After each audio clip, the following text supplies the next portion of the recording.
Chapter 665. Unbeaten Emperor Ancestor. This black-robed elder is the greatest supporter behind the unbeatable emperor, known as the Unbeaten Emperor Ancestor. The title of Unbeatable Emperor is given to each generation's emperor successor in the undefeated emperor clan, which has seen many generations of unbeatable emperors. To obtain the title Unbeatable Emperor among one's peers is almost to secure the path of the Taoist emperor, and the reason lies in the immortal emperor's eye. Acquiring the title allows one to inherit the immortal emperor's eye from the unbeaten emperor ancestor. Even the undefeated emperor clan is unaware of the existence of the immortal emperor's eye. The clan members only know that the unbeatable emperor wields a taboo power that cannot be exposed, and they will protect this secret even at the cost of their lives. The immortal emperor's eye of the unbeaten emperor ancestor bears no greater karmic ties. He only witnessed the Stealing Heaven immortal sect and the Stealing Heaven emperor being suppressed by the celestial court, which made him wary of exposing the immortal emperor's eye. However, the power of the immortal emperor's eye is too formidable for him to relinquish. Over the years, in moments of despair, he mastered the immortal emperor's eye, thereby creating the renowned undefeated emperor clan in the primordial emperor domain. Now, with the cultivation level of the Miaojin Daluo immortal, his cultivation reaches the heavens and the earth, remaining hidden behind the scenes while observing the rise and fall of the human world with a smile. If the unbeatable emperor and the other elite members of the clan had not been annihilated, he would not have acted. Upon realizing that the unbeaten emperor ancestor had no entanglement with the celestial court, and even feared it, Guan suddenly changed his mind. Of course, the main reason was that the unbeaten emperor ancestor only had a lifespan of several trillion years left, and killing him would seize several billion years of life. But for the current Guan, life of several billion years was not that important. Perhaps the unbeaten emperor ancestor could create even greater benefits for him. Guan threw the unbeaten emperor ancestor into his Dao fruit universe. All Daoyuo immortals can develop a universe within the depths of their souls. Some Daoyuo immortals focus on developing the power of the universe. Previously, Guan tried to plant and harvest medicinal herbs in his Dao fruit universe, but didn't gain life from it, so he had no interest in developing the Dao fruit universe. For him, the Dao fruit universe was more like a divine skill, used to seal enemies and store treasures. The unbeaten emperor ancestor opened his eyes and instinctively looked around, finding himself in a dark universe. Suddenly, he seemed to sense something and quickly turned his head, only to freeze, his eyes widening with disbelief.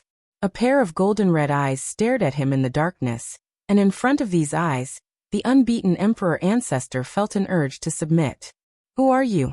the unbeaten emperor ancestor asked, his voice quivering. He could feel his immortal emperor's eye shivering in fear, an emotion he had never experienced before, intensifying his dread of the mysterious eyes ahead. "Regarding the death of your descendants, you should already know the cause and effect. Do you have any grievances?" Guan's voice sounded cold in tone. Even though the undefeated emperor clan had its reasons, ultimately they refused to relent. Guan did not directly destroy them.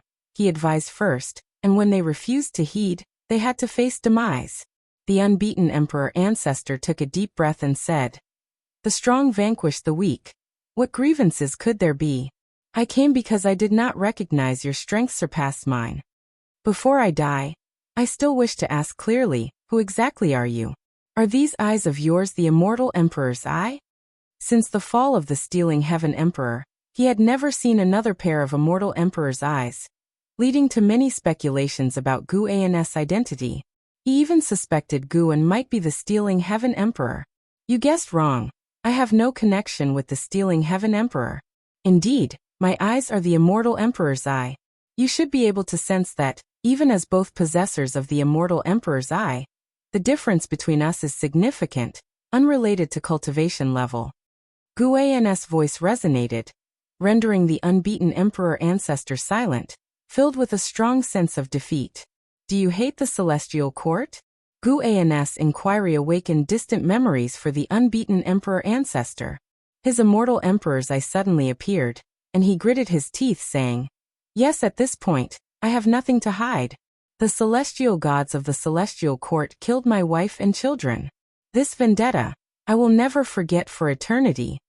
The unbeatable emperor was generations apart from him.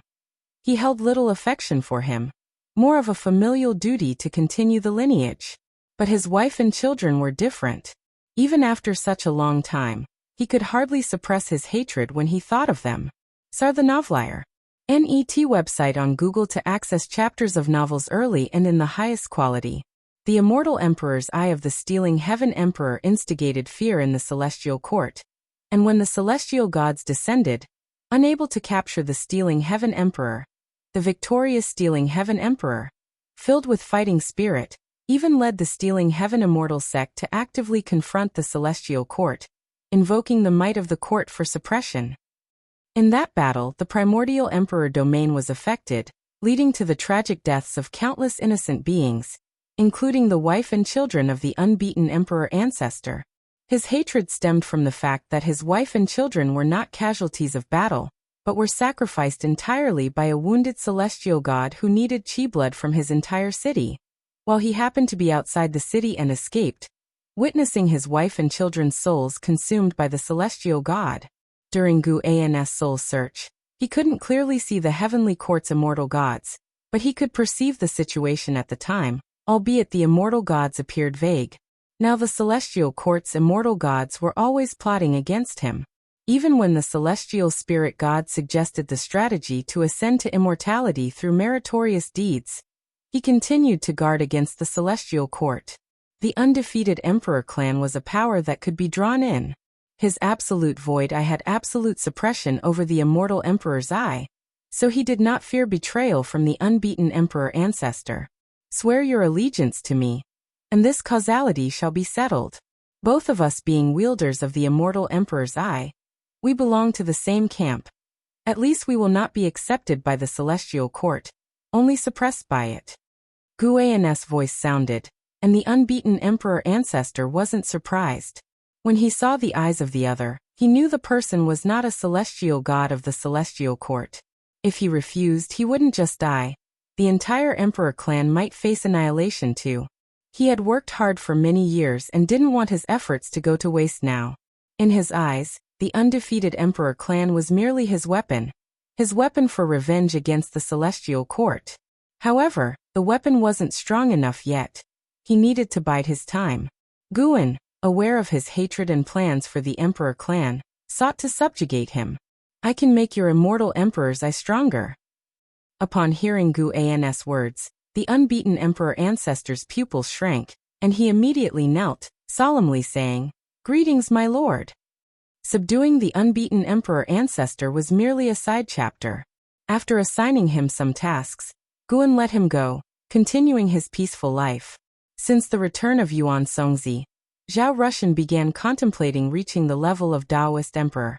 This plan had long circulated within the Tao court, and in past years, Zhao Rushan was unable to defeat Emperor Tianhong. He felt that only becoming a Taoist emperor could fully surpass Emperor Tianhong. However, Yuan Songzi did not agree to take him on the path of the Great Tao, making Zhao Rushan quite dissatisfied. Yuan Songzi's assertion that he wasn't ready felt humiliating to him. Why could a mundane woman like Xiaolon go, but he couldn't? Occasionally, when Guan went to accompany Xiaolon, he noticed Zhao Rushan's maneuvers, as this fellow was secretly enlisting the upper echelons of the Tao court, with a mind even inclined toward rebellion. To this, Guan had no intention of intervening, as long as it didn't affect Xiaolon. Time flowed rapidly under this backdrop, far faster than before, as the era of the primordial era also approached its end. If you find any errors, ads pop up, ads redirect, broken links, non-standard content, etc., please let us know. Report so we can fix it as soon as possible. Chapter 666. Changes of the world 200,000 years after the reshaping of heaven and earth. Figures of both humans and demons have spread across the celestial spirit great world, and the celestial Tao destiny that shrouds the great world has also begun to change. Those great powers who comprehend the rules of heaven and earth can all sense that the fate of the world is about to enter a completely new phase. Time flies. It has been 100,000 years since Guan subjugated the unbeaten emperor ancestor. 100,000 years are enough to change the world, but only those great powers who remain in deep seclusion have not been affected. Now the human world has a new landscape, with an imperial dynasty named Taiqian rising, supported by many supersects from the human world. Within 100,000 years, Taiqian has aggressively expanded, and although it has not yet completely unified the world, its momentum has shown everyone the aura of a world ruler. The relationship between Taiqian and the Dao court is somewhat tense. Their grievances are many, and it is difficult to discern who is right or wrong. In early summer of this year, Guan wandered with Emperor Tianhong within the Qiankuan sect, watching the recent internal competition. After the combat ended, they went to an inn to drink wine. Name: Guan. Lifespan: 283-979/18, 947, 893, 809, 561. Physique: Primordial Dao creation body. Cultivation level: Perfect Daoist Great Luo Immortal Realm.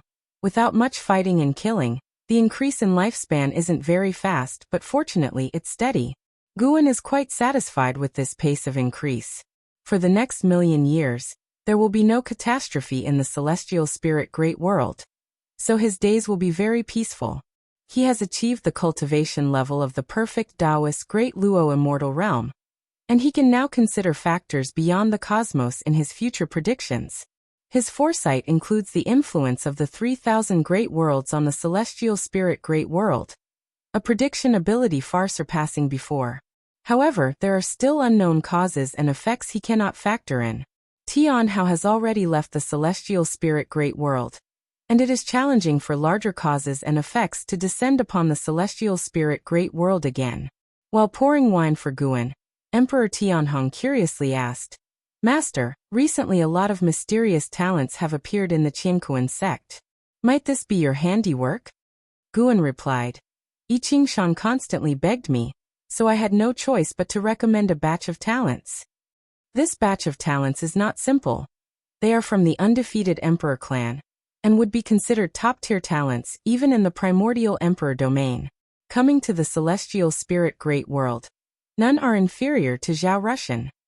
Guan first arranged for the unbeaten Emperor ancestor to deploy 20 people. These 20 have already established a foothold in the Qiankuan sect. They are very happy to have come to the celestial spirit great world, for within the clan, they amounted to nothing, but here, they finally experienced the treatment of peerless talents.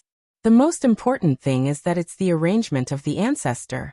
Being able to serve the ancestor, they feel proud. Under the admonishment of the unbeaten Emperor ancestor, these talents behaved very well, causing no trouble and actively making contributions to the Qiankuan sect. Does Wushi have other disciples? Emperor Tianhong inquired further. The 20 talents from the unbeaten Emperor ancestor made a great impression during the Qiankuan sect's competition. He felt their talent was not inferior to his own, which surprised him greatly. Guan shook his head and said, "It's just a bit of cause and effect with me." Seeing that Guan didn't want to elaborate, Emperor Tianhong stopped probing and shifted the topic to the millennium combat within the Taoist field of the beginningless. Every millennium, one-on-one sparring occurs within the Taoist field of the beginningless. In the last bout, Emperor Tianhong faced the Blood Prison Great Saint. He unexpectedly lost to the Blood Prison Great Saint. This frustrated him greatly. He had thought himself to be the second disciple of Wushi, yet he was unable to defeat that seeming frivolous ox demon. However, considering the Blood Prison Great Saint was his master's only steed, he felt a sense of relief. Now he just wanted to know what divine skills the Blood Prison Great Saint was cultivating that were so domineering. Guan answered, "Extreme Dao combat technique. It's a Taoist technique I created during my reincarnation. It's a technique distinct from divine skills, very difficult to cultivate, and even he has only barely entered the Tao. The Extreme Dao combat technique is a Taoist technique created by the Extreme, and among all the disciples, only the battle spirit of the Blood Prison Great Saint is qualified to cultivate the Extreme Dao combat technique." Hearing this, Emperor Tianhong mused deeply.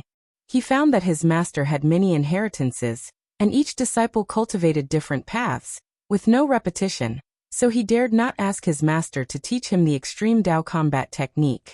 He believed the Taoist technique passed to him by his master was not weak, Only he had yet to reach the grand achievement to unleash its true power.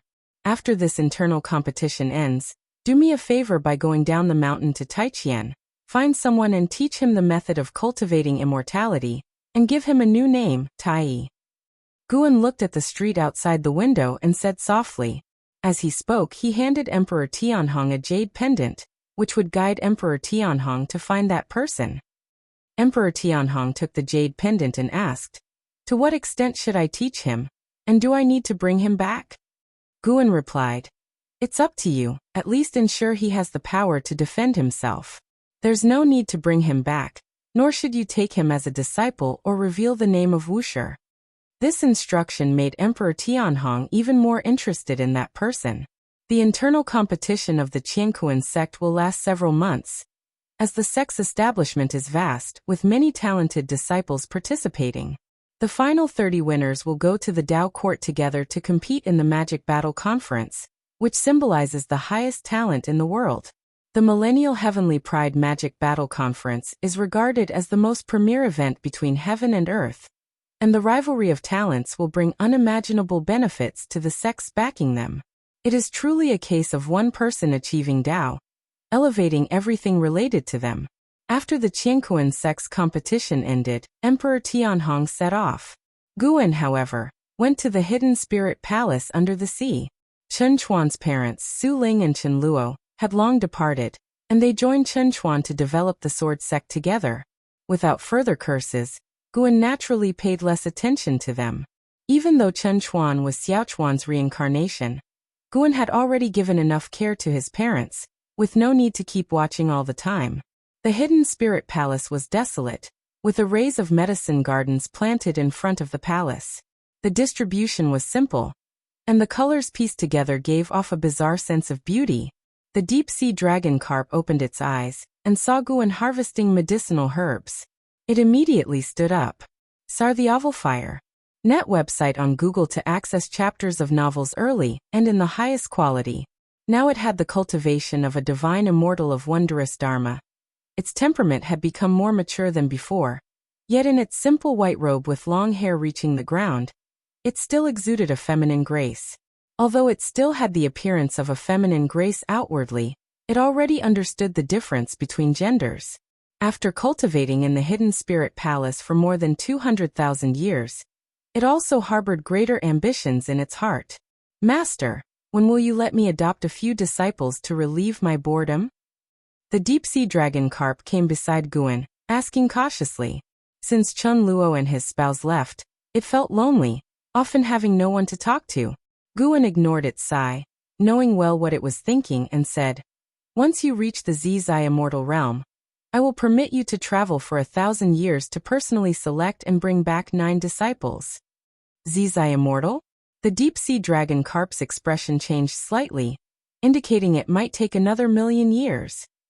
But thinking about its grand ambitions, it felt that even achieving the cultivation of the Freedom Realm was far from enough, and being able to cultivate 9 disciples in the Zizai immortal realm would greatly aid its future vast undertaking. "Thank you, Master." The deep-sea dragon carp immediately bowed, thanking Guan. "If you find any errors, ads pop up, ads redirect, broken links, non-standard content, etc., please let us know. Report so we can fix it as soon as possible." Chapter 667. Taiwei Divine Court. Guan did not look at the deep-sea dragon carp. He continued to pick the medicinal herbs. His heart was filled with emotion. As the disciples' time in cultivation grows longer, their hearts too begin to nurture ambitions.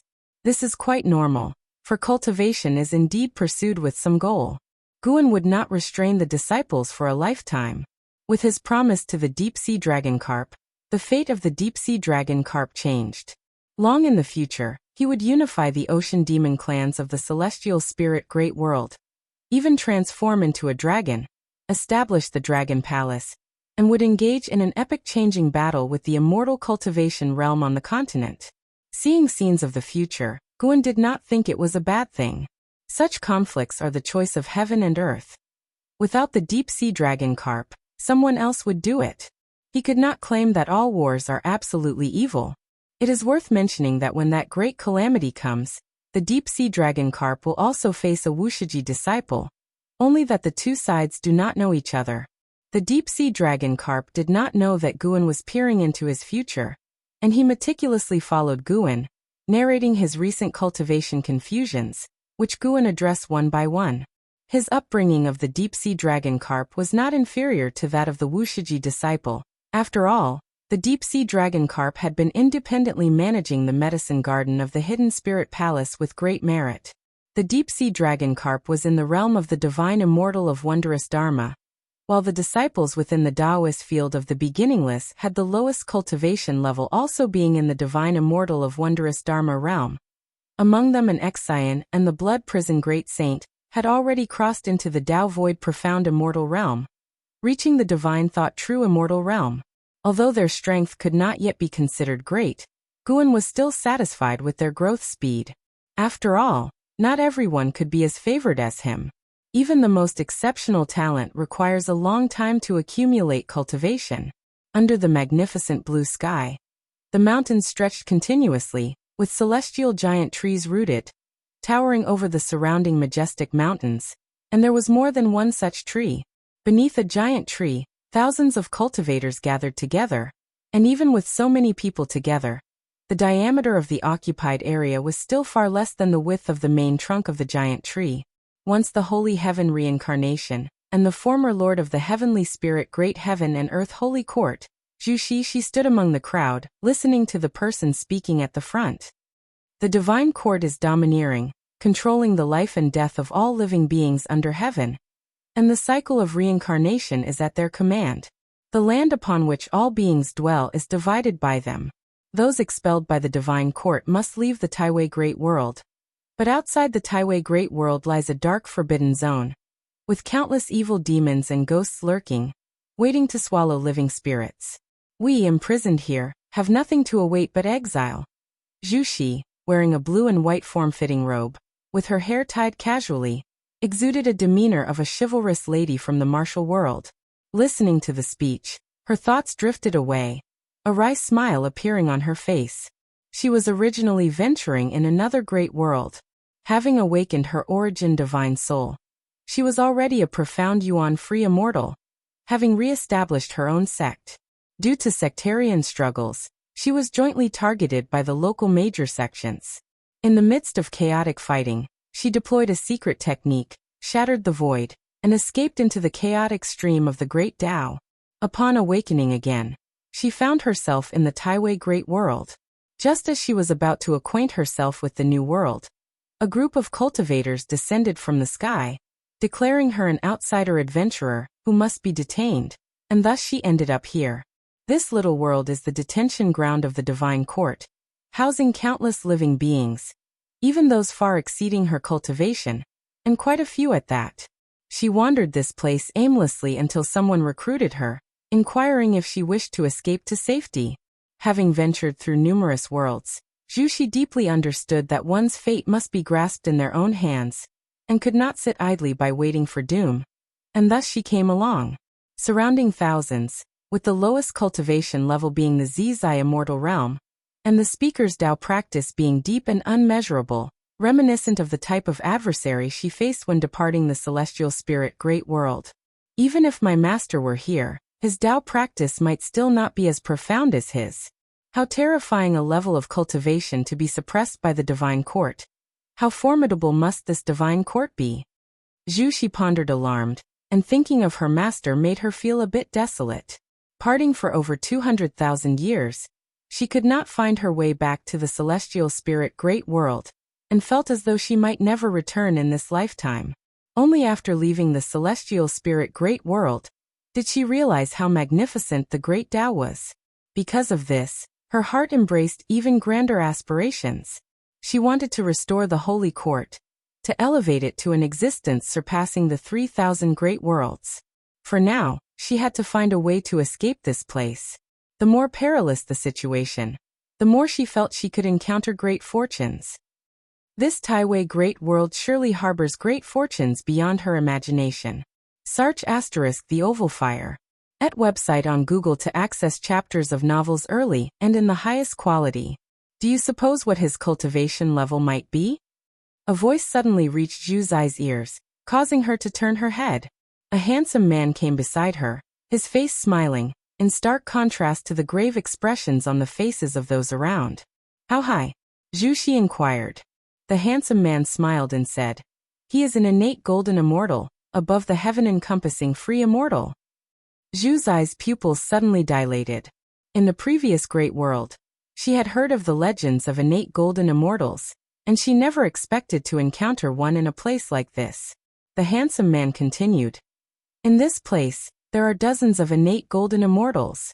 Do you know the realm of the divine court cultivator guarding this place? What is the realm? That one's realm is the heaven-balancing golden immortal realm, above the innate golden immortal, with 100 innate golden immortals under him, suppressing this place, while within the divine court, the heaven-balancing golden immortal is far from the summit. His words made Zhu Xi furrow her brows tightly, feeling a sense of despair. With such a vast gap in cultivation, how could she escape? No matter how it seemed, the upcoming actions of this group would all result in failure. The handsome man looked at Zhu Xi and said with a faint smile, I have a way to get you out of here. Zhu Xi frowned, cautiously asked, we are strangers. Why are you assisting me? The handsome man grinned. You bear the karma of the celestial court. It seems you are related to some celestial being from the celestial court. Zhu's eyebrows knitted even tighter. Don't overthink it. I was planning an escape anyway. Seeing you have such karma, I'd take you along. The handsome man shrugged, wearing a carefree smile. Zhu Xi deliberated and thought it prudent to first test him, so she said, I am called Zhu Xi, and may I know your honorable name, fellow Taoist? The handsome man replied, I am named Meng Lang. Meng Lang? Such a common name. Zhu Xi had encountered many bearing this name in various places. She glanced around, puzzled, and asked, it seems others can't hear our conversation? The handsome man named Meng Lang smiled. Naturally, since we are conspiring to escape, how could it be broadcast? What do you intend to do? Are you also a heaven-balancing golden immortal? Zhu Xi looked intently at Meng Lang, seriously asking. Meng Lang shook his head. A heaven-balancing golden immortal, possessing vast divine skills, I am not. Zhu Xi pursued. Then are you an innate golden immortal? If you find any errors, ads pop up, ads redirect, broken links, non-standard content, etc., please let us know. Report so we can fix it as soon as possible. Chapter 668 Trace of the Immortal Gods. It's not an innate golden immortal either. Meng Lang replied, causing Zhu's eyebrow to furrow again, feeling a bit disappointed. The reason she didn't guess above the heaven-balancing golden immortal was because such a transcendent existence couldn't possibly be trapped here. She stared at Meng Lang, hoping he could convince her. What reliance did Meng Lang have that made him think he could help her escape? If he didn't explain clearly, she wouldn't follow Meng Lang. Meng Lang looked ahead, where an innate golden immortal was still passionately speaking, stirring the blood of those present, filling their hearts with high spirits and determination. Rather than waiting to die, it's better to fight desperately. The Taiwei Great World is really deep. Meng Lang, who is actually Guan, thought to himself. Guan, having foreseen in the celestial spirit Great World that Zhu Xi was in trouble, came to assist her. He transformed into Meng Lang to avoid getting too involved in karmic entanglements. After arriving in the Taiwei Great World, Guan discovered that several Daoyuo immortals were hidden within this great world, and even some of the world's karma was too profound to calculate. He had heard before that among the 3,000 great worlds, a few had foundations far exceeding other great thousand worlds, and he realized today that it was true. This innate golden immortal had already set up a formation, thinking it would isolate prying eyes, facilitating the stirring of hearts, but little did he know, a Taiqing golden immortal was watching him at this moment. Yes, not a heaven-balancing golden immortal, but a Taiqing golden immortal standing above the heavens, toying with 2 pearls in his hand, his expression so cold, and his eyes reflecting the scene of Zhu Xi and others gathering together. If Guan didn't intervene, Zhu Xi would follow these people to escape, only to be caught by the Taiqing golden immortal, brought back to the dojo, and finally refined into a ghost artifact.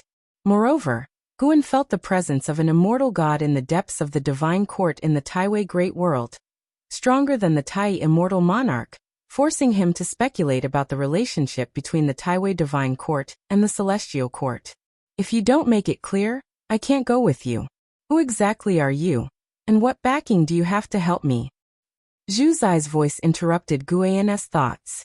Guan smiled and said, "Don't ask so much, just watch."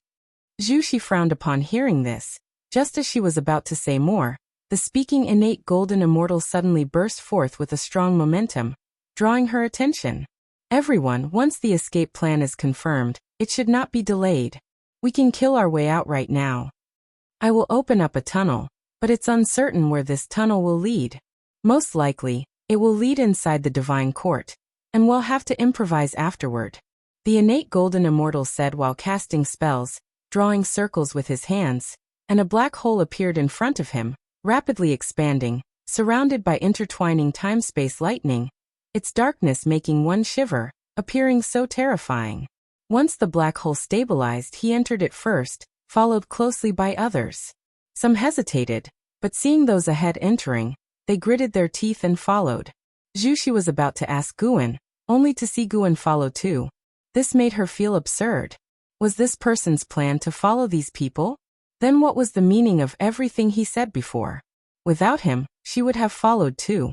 Zhu Shi cursed a few words in her heart, and also chose to follow. She came behind Guan, staring at his back with an unfriendly look. If looks could kill, Guan would probably have turned to dust by now. The two stepped into the black hole one after the other.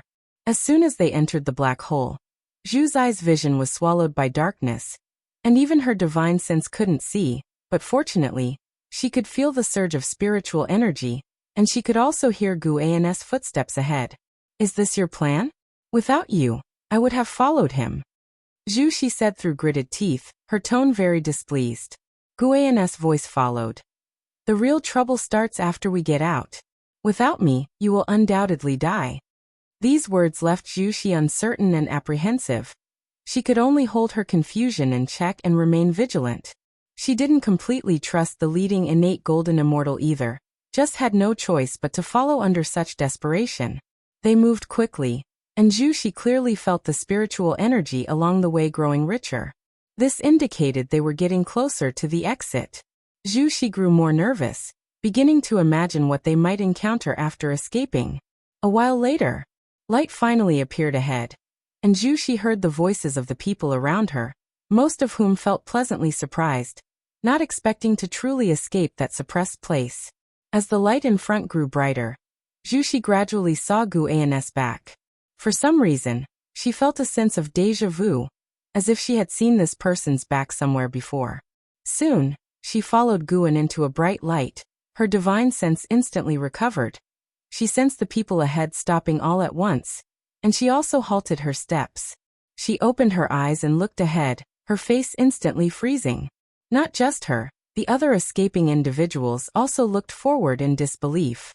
Ahead was a vast and boundless forest, like another world, only everyone's gaze was focused above the forest. Above the sea of clouds, countless figures in purple armor stood on the clouds, each holding a divine weapon. Sweeping the eye over them, one couldn't count how many there were. The vast army exuded a suppressive momentum. The leading innate golden immortal's face turned ashen, as if he hadn't expected so many enemies waiting outside. "Your Highness, you are the crown prince of the Divine Court. Why commit treason?" A voice rang out across the heavens, causing a commotion among the escapees, who hadn't expected this innate golden immortal to be the crown prince of the Divine Court. Zhu Shi frowned deeply, feeling only dread. Clearly, she had been swept up in a larger karma, where if she hadn't been incited earlier and stayed in the place of guardianship, she wouldn't be facing such trouble now. The innate golden immortal took a deep breath, stepped forward and shouted loudly, "General Zhu, you are the eternal divine general of the Divine Court, protecting the great world many times, and all living beings revere you. But now the Divine Court has become a lapdog of the immortal gods. In the last 1,000,000 years, how many innocent lives have been lost to the Divine Court's offerings to the immortal gods? Can you really remain indifferent? That immortal god is insatiable, enlarging ambitions step by step, and one day will set eyes on the foundation of our Divine Court. We cannot gamble." These words made the escapees even more uneasy. How could it also involve the immortal gods? Even in the Taiwei Great World, immortal gods were nothing but elusive legends. They, like Zhu Xi, felt things had become extremely perilous, involving the crown prince of the divine court and the immortal gods, meaning what awaited them was likely an irreversible disaster. Zhu Xi turned to look at Guan, noticing not a trace of tension on his face, which only piqued her curiosity even more about how this person planned to lead her out. Could it be related to that immortal god? Sar the novel, Fire. NT website on Google to access chapters of novels early and in the highest quality. From what the divine court crown prince said, that immortal god seemed very malevolent, but to Zhu Xi, an outsider, the good and evil of this realm were temporarily irrelevant. She just wanted to escape. If you find any errors, ads pop up, ads redirect, broken links, non-standard content, etc., please let us know. Report so we can fix it as soon as possible. Chapter 669. The Struggle of the Celestial Emperor. As the words of the divine court crown prince fell, a magnificent figure emerged above the vast army in purple armor on the clouds, appearing ethereal in the sunlight, like a mirage. General Zhu. He stood high above, overlooking the world, wearing heavy and majestic red armor.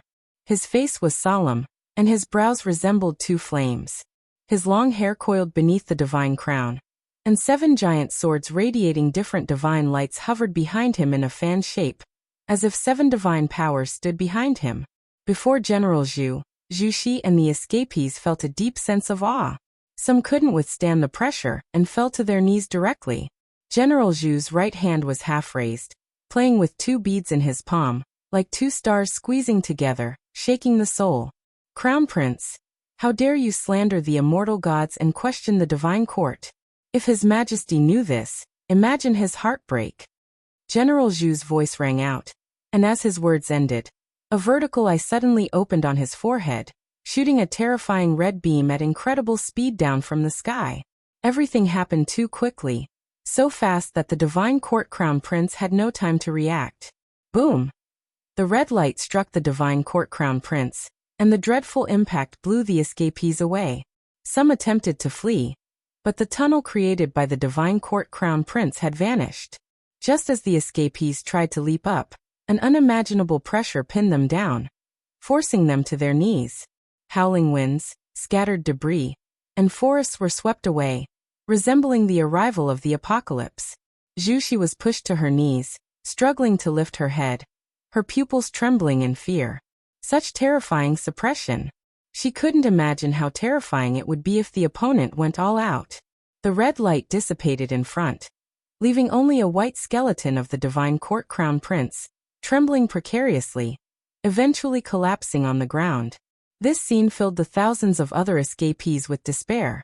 If even the divine court crown prince had to die, how could they survive? High above, General Zhu's expression was indifferent, as if he had not killed the divine court crown prince, but merely an insect. The countless divine soldiers in purple armor, also expressionless, heightened the air of despair in the land. General Zhu opened his right hand, letting the 2 beads fall, releasing a dazzling light as they descended, dimming the world. The intense light fell, and Zhu Xi couldn't help but turn to Guan beside her, gritting her teeth and asking, "Didn't you say you have a way?" Guan glanced at her, a corner of his mouth curving up. His smile appeared arrogant in Zhu's eyes, seeming crazily out of place at this moment. Zhu Xi couldn't understand why this person could still smile as scorching air waves descended from the sky, making her mind go blank for an instant. Boom! The ground erupted with a world-shaking explosion. Countless trees flew like confetti, the divine soldiers of the court coldly overseeing everything. General Zhu's expression shifted, greed flashing in his eyes. Under the dusk, lying on the ground, Zhu Xi suddenly opened her eyes. Bloodshot filled her view as she gasped heavily, as if waking from a nightmare. She sat up immediately, seeing Guan's figure beside her. Guan sat on a nearby empty ground, a fire burning in front of him, holding a mirror in his hand, as if admiring his reflection. Zhu Xi gathered her thoughts, instinctively looking around, finding herself on a cliff, distant mountains stretching endlessly, the ridges draped in afterglow, beautifully desolate. Did we escape? Zhu Shi looked at Guan, asking nervously.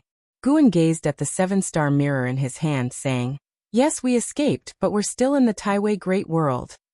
The 7-star mirror, after his modifications, was now a Dao treasure, reflecting images of the human world in the Taiwei Great World on its surface as he spied on it. Hearing his words, Zhu Shi sighed in relief, standing up, bowing to Guan in gratitude for saving her life. "Senior, I have things to attend to, so will take my leave." Zhu Shi turned and left after saying this. "Don't you want to become stronger?" Guan's voice came, halting Zhu Zai's steps. She turned back to look at Guan, her eyes complex. Guan still did not look at her, his gaze fixated on the 7-star mirror. SAR the Novel Fire. Net website on Google to access chapters of novels early and in the highest quality. Celestial Spirit Great World, Qiankuan Sect. In the early morning, Guan and the Celestial Spirit God walked down the street, appearing to be strolling, yet discussing grand matters of the Great Thousand World. "I learned from my dear friend that the atmosphere in the Celestial Court is strange, reportedly involving the struggle for the Celestial Emperor's position, with countless unimaginable forces scheming secretly, even reaching the Celestial God level." The Celestial Spirit God said gravely, under Guan's suggestion, he began to deepen relations with other celestial gods, with his mentioned dear friend coming from the misty immortal court. Guan, browsing the roadside stalls, asked, "Does it involve Tian Hao?" Previously, the Tai Immortal Monarch and Profound Star Immortal Monarch seemed to have targeted him. The Celestial Spirit God shook his head, saying, "Even in his past life, Tian Hao was far from capable of competing for the Celestial Emperor's position. Not to mention him, even immortal monarchs are infinitely distant in rank from the Celestial Emperor, and this struggle won't erupt immediately. It is likely to simmer for a long time, eventually affecting even the Great Thousand Worlds."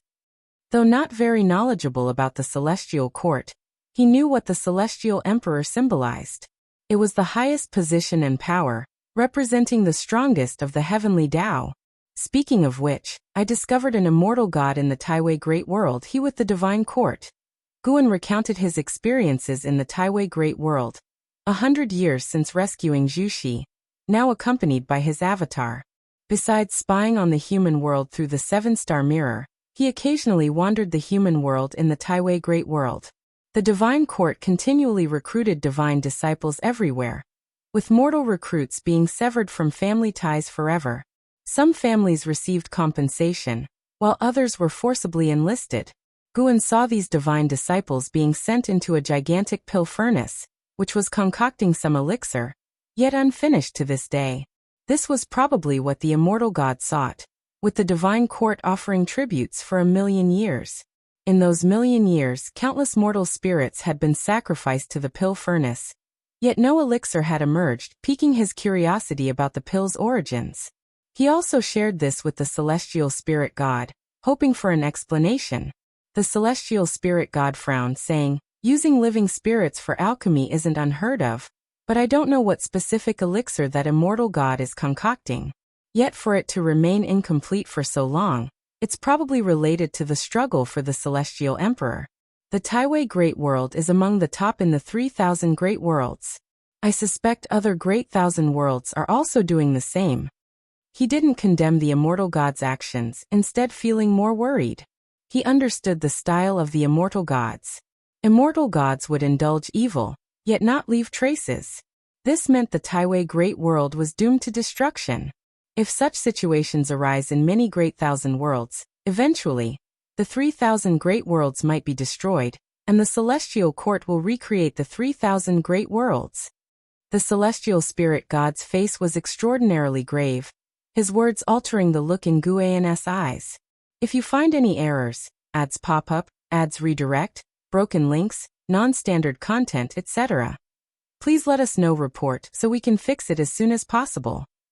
Chapter 670. Substitute the 3,000 Great Worlds will be destroyed? Guan was also surprised to hear this. In his view, although the immortal gods were tyrannical and saw all living beings as nothing, they would still adhere to the so-called celestial rules. Even if it meant destroying the world, they needed just cause. The celestial court indeed had the power to annihilate the 3,000 great worlds in an instant, but wouldn't doing so violate the celestial rules? Sir, the Oval Fire. @ website on Google to access chapters of novels early and in the highest quality. Guan suddenly felt that the so-called celestial rules were quite flexible. When it involved the highest authority, the rules were just child's play. What do you think we should do? The celestial spirit god looked at Guan and asked seriously. The celestial gods guarding the Great Thousand World had begun to take action, seeking a way out. To them, the Great Thousand World represented divine authority. If the Great Thousand World were lost, their positions would be destabilized, and their cultivation would suffer backlash. The celestial gods see all living beings as ants, just as the supreme beings of the celestial court see the celestial gods as ants.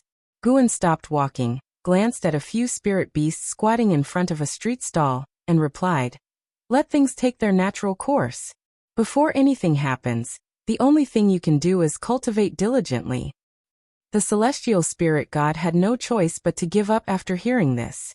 Thinking about Guan's unfathomable cultivation level, he felt that when the catastrophe of the fight for the celestial emperor broke out in the celestial spirit great world, his predicament might not be as difficult as it seemed now. He then continued to recount his experiences from a recent journey, and Guan listened attentively. Their conversation was only audible to them, and even while walking down a busy street, they didn't attract any attention. After spending half a day exploring the Qiankuan sect, the celestial spirit god returned through the world gate. Guan continued to wander around the city. With the joining of 20 geniuses from the undefeated emperor clan, the Qiankuan sect was thriving, reaching an unprecedented period of prosperity. The top genius Yuan Luo continuously enhanced its reputation outside, attracting more people to come and seek guidance. At dusk, Guan carried a wine gourd in his hand. He stopped drinking while watching the commotion. The disciples on the street were observing a conflict between two young male disciples. One of them, once a genius, had been crippled during training outside, and was now enduring humiliation from the other disciple. The other disciple was a descendant of an elder within the sect, which meant no one dared to step forward to intervene. Guan had no intention of getting involved. Watching the scene unfold, he reflected deeply.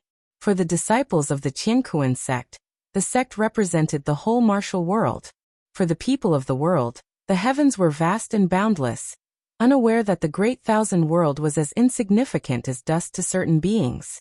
Guan pondered the path he wanted to take and what rules he should follow. He believed he could find his true self amidst the turmoil, for he had risen from the depths. Time ebbed away, and 400 years passed. In a valley, Zhu Shi, dressed in black, stood on the surface of the lake, holding a long sword with its blade horizontal in front of her as she closed her eyes. Guan lay on the grass by the lake, holding the 7-star mirror, peering into the scenes of the human world within the Taiwei Great World. The divine court crown prince was but a microcosm. There were many people in the world who wanted to resist the divine court, and that immortal god. The divine court crown prince was also persuaded, and these people had already formed a faction. Although lacking the power of the divine court, they could only remain hidden. Whenever someone was taken to become a divine disciple, these individuals would appear, seeking to win over the offspring or siblings of the divine disciples using hatred. But Guan saw the leader of this faction secretly kneeling before the ruler of the divine court. It was all a ploy. The divine court's control over the Taiwei Great World was too deep, and for this Great Thousand World to overthrow their rule was extremely difficult. However, as Guan taught Zhu Shi to cultivate, he saw a variable. Zhu Shi would stand in opposition to the divine court. Once she could deal with that immortal god, she could replace the divine court. Boom! A vast sword intent blew from the lake surface, causing a gust of wind that stirred the flowers and grass, creating a green wave around Guan. Guan slowly sat up and tucked the 7-star mirror into his arms, turning his gaze to Zhu Shi on the lake. Zhu Shi still held her sword. Her sword intent materialized into thousands of silver stars floating above the lake, creating a beautiful and fantastical scene. Her dress billowed, and her long hair flowed, exuding an otherworldly aura. Finally entered the Tao, did you? This speed truly deserves the saint heavenly aptitude. Guan thought to himself silently. Zhu Zai's previous life was as Sheng Tian, unrivaled and symbolic of the strongest talent in one great thousand world. The sword intent Zhu she comprehended was precisely the Sacred Heart Sword Dao. The Sacred Heart Sword Dao was created by his reincarnation body, Yang Xian, depending on the river of Sword Dao, needing no lifespan to transform and improve. The Sacred Heart Sword Dao continued to grow stronger. Aside from mastering the Sacred Heart Sword Dao, Guan had used his Dao intent over the years to assist Zhu Xi in her cultivation, allowing her to gain many insights and creative ideas. She might be able to develop a different Sacred Heart Sword Dao. Zhu Xi opened her eyes, her gaze sharp, as if two sword beams shot out from them. She slowly raised her head. She could already feel the Sacred Heart Sword Dao guiding her from an unfathomable distance. The feeling was subtle, allowing her to even harness the power of the Sacred Heart Sword Dao. Turning to look at Guan in the distance, she flickered and appeared before him out of thin air, bowing and saying, "Senior, I have barely entered the Dao." Guan stood and looked at her, smiling. "Since that's the case, we should part ways. Do you want to stay in the Taiwei Great World, or go elsewhere? I can help you one more time." Zhu Xi was surprised, not expecting Guan to leave today. But she was too embarrassed to ask him to stay, so she replied, "I wish to stay." "Then be sure of your decision, for I won't be there to help you later. This great thousand world is brewing a terrible disaster. Even if you cultivate for millions of years, changing fate will be difficult." Guan said seriously. Zhu Xi took a deep breath and said, "I've long made up my mind. This great thousand world has a richer spiritual energy and great Dao compared to others I've visited, and there are internal issues within the ruling power. There's room for me to grow here, and I want to stay. Perhaps I can achieve something great." Guan smiled and said no more, turning to leave. Zhu Xi watched his back and suddenly knelt, gritting her teeth, saying, "Thank you, Master, for your love. I've never been filial to you, but one day, I'll stand proudly before you and make you proud of me." Guan didn't pause or look back, his figure vanishing. Zhu Xi couldn't sense any trace of Guan, feeling hollow inside. After all these years together, she finally realized that this Meng Lang was indeed her master in the celestial spirit great world, Guan, known as the supporting Dao Sword Venerable. However, she couldn't tell if the master came for her, or just happened to pass by this world. She thought it was likely just passing by, which showed how uncommon this great thousand world was. Immortal gods. Zhu Zai's eyes flickered. Her gaze revealed ambition, giving her a majestic and oppressive aura. If you find any errors, ads pop up, ads redirect, broken links, non-standard content, etc., please let us know. Report so we can fix it as soon as possible. Chapter 671. The Fickle Heart of the World. Sarch *, the novel, F. Iyer. NT website on Google to access chapters of novels early and in the highest quality. After parting with Zhu Xi, Guan's life once again fell into tranquility. He delved into creating a Dao, but this path was exceedingly arduous, always causing this Dao extreme Daoyuo immortal to rack his brains. Time flew by swiftly. Another 100,000 years passed by. In this year, the Taiqian dynasty launched a surprise attack on the Dao court, igniting the flames of war in the human world. In the Taizong dynasty, within the imperial garden of the palace, while pouring wine for Guan, Li Xiandao lamented, "That Taiqian is truly formidable, daring to launch an attack on the Dao court. Whether successful or not, the courage of Taiqian's son of heaven is enough to command my admiration." Taiqian is the strongest dynasty in the world. Although the Taizong dynasty has not been annexed by it, they can still feel its tiger-like might. If it weren't for the feud between Taiqian and the Dao court, Li Xiandao believed Taiqian would eventually march towards the Taizong continent. Guan toyed with the jade statue gifted by Li Xiandao, smiling as he said, "What, does your majesty also wish to emulate Taiqian?" He had once visited Taiqian for leisure, and from top to bottom, Taiqian was infused with a belligerent spirit. The reason for waging war against the Dao court was not due to any grudges, but was a means to achieve a dominion through borrowed animosity. Behind Taiqian stood numerous powerful sects, which was the source of their confidence. In the coming years, both sides would engage in fierce battles for thousands of years, turning the world dim and chaotic until Zhao Rushan led the Dao court to suppress Taiqian. ascending to the seat of the master of the Tao court. Thus, the primordial era came to an end. Following this began what would be known as the Ancient Era, a period far more prolonged than the primordial era. The final battle of the Ancient Era would plunge the human world into desolation, ushering in the Ancient Period. Guan's gaze could see far into the distant epochs, even glimpsing the Tianyuan period from which Ji came. However, the future Tianyuan period was already vastly different from the Tianyuan period of Ji's origin. Yet Ji was bound to be born. If he didn't exist, the memories he imparted to Guan would be illusory. To say I don't wish to emulate is false, as an emperor, who doesn't want to unite the world. But the Tao court is too strong, and without certainty of victory, I won't lead the people of Taizong to their deaths. Li Xiandao shook his head and said. Currently, he had reached the cultivation level of a carefree primordial immortal. Although he couldn't compare to the disciples of Wuxia in terms of training speed, he was still considered fast in the world. The two talked about worldly matters, occasionally mentioning Li Ye, Yang Jian, Long Teng, and others.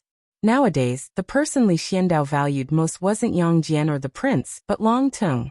As the son of Long Qing, and now the patriarch of the Long family, Long Teng had grown up, his cultivation reaching the realm of a divine immortal of wondrous dharma. He symbolized the highest talent of the Taizong dynasty, and was a world-renowned peerless prodigy. Li Xiandao curiously asked, by the way, I've always wanted to ask, Long Teng's cultivation speed is getting faster and faster. Even Yang Jian is amazed. Is it you secretly nurturing him behind the scenes? A divine immortal of wondrous dharma, being the 6th level of the immortal Tao, can roam the outer heaven, reaching the realm of a divine immortal of wondrous dharma, before 1,000,000 years old, is a once-in-billion talent. Guan raised his wine cup smiling. See through it but don't reveal it. He did indeed quite like Long Teng. Often, he would transform into someone else to be near Long Teng. For Long Teng to have reached today was largely thanks to his Tao intent. When Long Teng cultivated, his Tao intent would envelop him, aiding in his enlightenment. Regarding this, Long Teng was still unaware. In fact, though Guan's Tao intent could assist others, it was more about giving them a gentle push.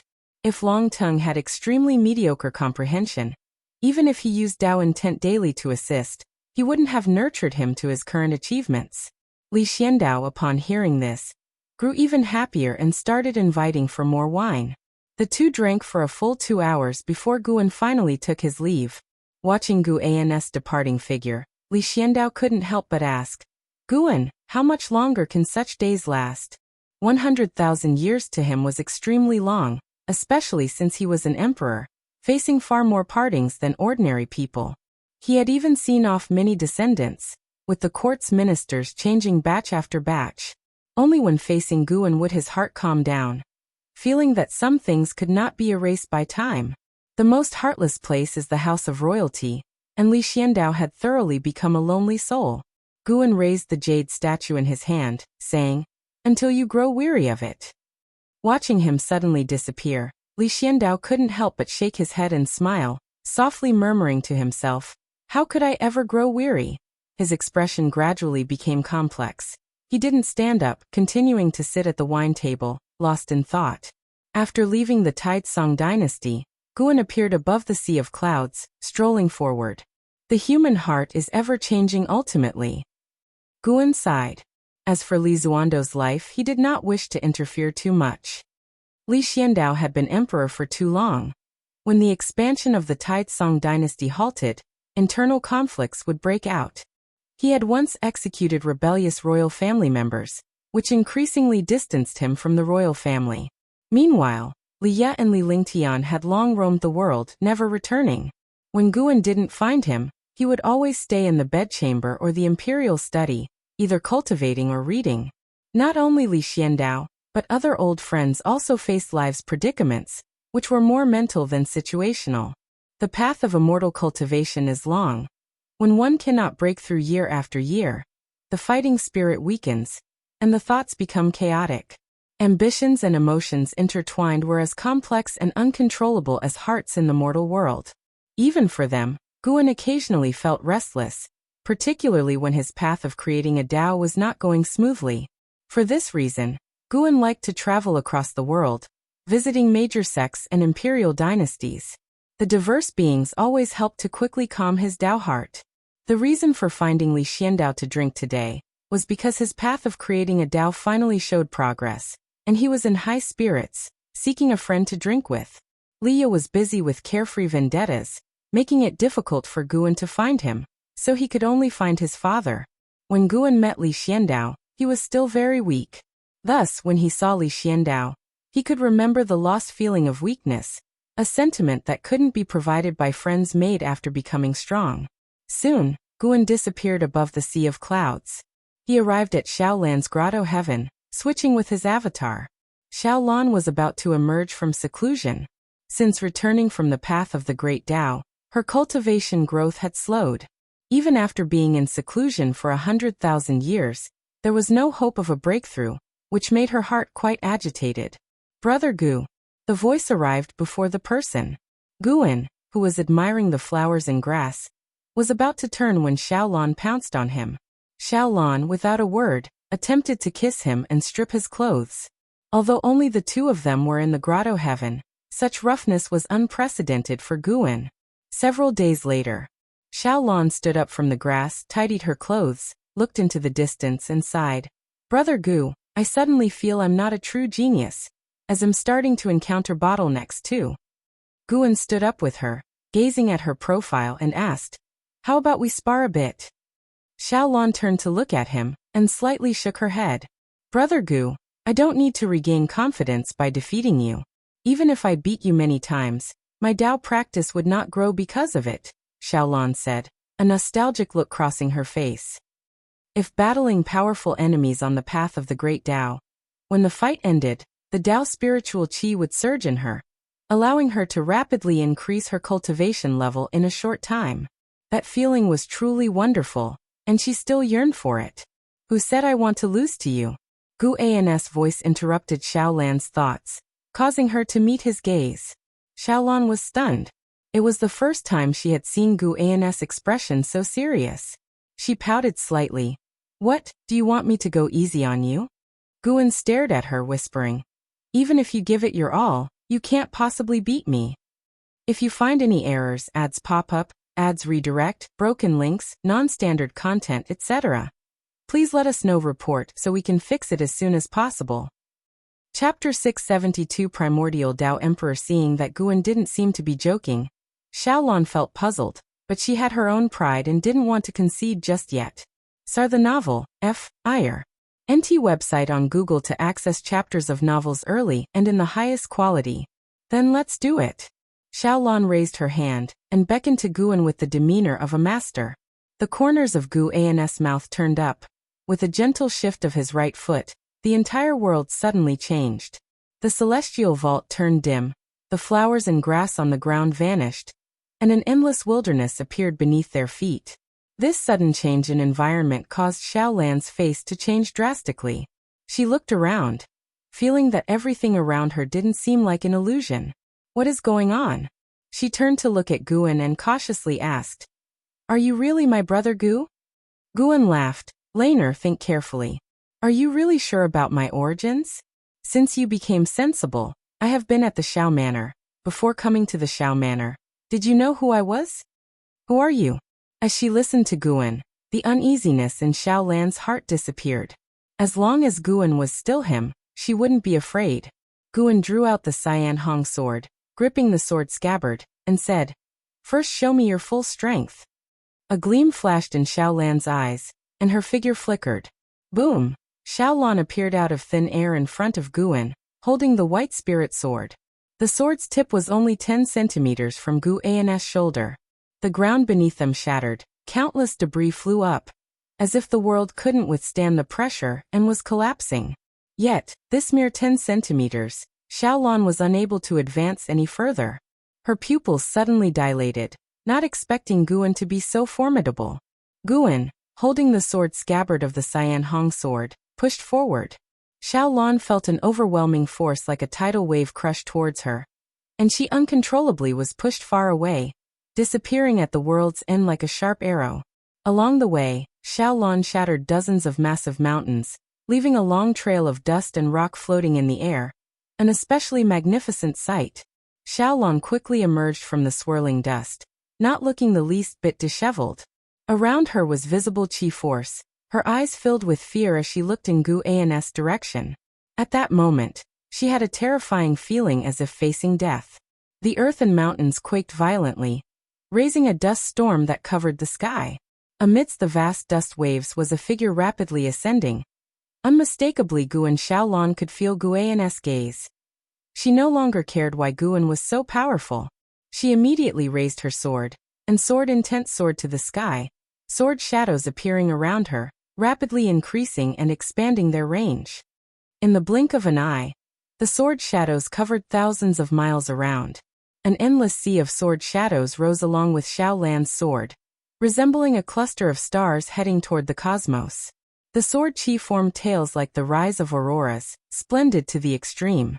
Xiaolan swung her sword at Guan, and the sword shadows from all directions followed suit. Every sword shadow unleashed sword qi that shook heaven and earth, unstoppable. The ground trembled, the celestial vault ripped apart. In this overwhelming sword qi, everything appeared fragile. Guan did not use any divine skills. He flew straight toward Xiaolan. Speed increased dramatically, like a bolt of lightning, tearing through the sea of sword qi between heaven and earth, making it seem as though the celestial vault was split in two. Clang! Xiaolan's white spirit sword blocked Guan's sword scabbard, and at that moment, she felt her qi blood surging, extremely uncomfortable. She looked at Guan and found his expression so indifferent, his eyes devoid of any emotion. Such an expression deeply provoked Xiaolan. She leapt, disappearing in front of Guan, and reappeared behind him. Xiaolan summoned 72 large flags, quickly surrounding Guan. Almost instantly, a formation was set, and thousands of thunders erupted, intertwining around Guan. Guan slowly turned around, and as soon as the lightning was about to touch him, it vanished directly, creating an unapproachable area around him. Xiaolan's expression changed slightly. She stored the white spirit sword into her storage pouch, and cast spells with both hands. The lightning changed color, transforming into purple thunder like dragons or snakes, crazily attacking Guan. The formation's light also surged, illuminating the entire world. "Is this all you can do?" Guan's voice echoed, causing the fighting spirit in Xiaolan's eyes to surge. Boom! Boom! Boom! The world roared. The land continuously shattered, rocks soaring into the sky, and the dim celestial vault began to warp, seemingly unable to bear such a massive battle. An hour later, amidst the ruins, Xiaolan half knelt on a large rock, one hand gripping the white spirit sword to support her body. Her hair was disheveled, her robes torn and dirty, looking extremely bedraggled. She struggled to lift her eyes and saw Guan descending from the sky, hovering in front of her. In comparison, Guan seemed untouched by the battle. There wasn't a speck of dust on him, nor any sweat or bloodstains on his face. "How is my strength?" Guan asked. Xiaolan pouted. "Very strong, I can't beat you." After the shock, she felt somewhat aggrieved. A few days ago, everything was so sweet, yet today he was so stern. Guan smiled and said, "As long as you can defeat me, you can become a Taoist emperor. I can teach you cultivation." Upon hearing this, Xiaolan looked at him, struggled to stand up, and asked, "Have you been to the path of the great Tao?" "I've been there." "Then why did you pretend to be so curious when I talked to you about the path of the great Tao before?" Xiaolan said with a grievance, feeling as if she'd been toyed with. Guan said, "I went there in a past life. Everyone has their past life, you do too. If you wish, I can help you restore your past life memories now." Xiaolan furrowed her brows and asked, "What realm are you exactly? Why are you hiding your cultivation level? Are you?" She wanted to ask if Guan was sincere with her, but felt it was a question she couldn't voice. Guan smiled. "I can't tell you my realm for now. When you exceed me, you'll know. As for hiding my cultivation level, it's because I don't want to cause trouble. I like peace and quiet. You should understand my nature. As for whether I'm sincere with you, you needn't doubt it. When I went to Xiao Manor back then, it was for you." Xiaolan furrowed her brows even more. She was no longer the innocent girl she once was. She only appeared naive in front of Guan. Is it because of my past life? Xiaolan asked. Guan nodded. Xiaolan fell silent. Hearing her inner voice, Guan said comfortingly, regardless of past or present life, you are you, only with different memories. If I cared only about your past self, I would have restored your memories long ago. Xiaolan took a deep breath and asked, can you help me become a Taoist emperor? Guan landed in front of her and answered, I can, but I can also guide you on another path, one not inferior to becoming a Taoist emperor. What path? Primordial Tao Emperor. Xiaolan's expression changed. She hadn't heard of this title, but just from the name, it seemed extraordinary. She couldn't help but ask, is the Primordial Tao Emperor also a level of destiny? Guan smiled.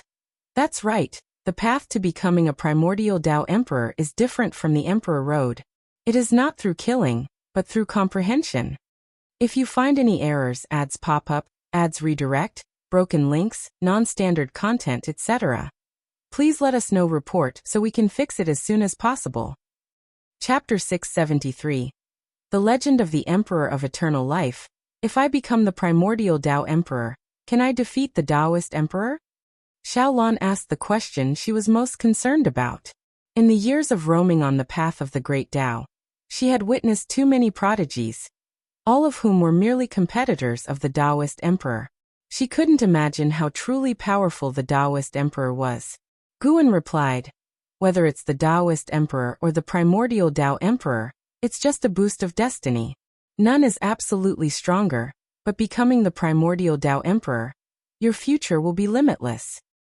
This wasn't just idle talk from him.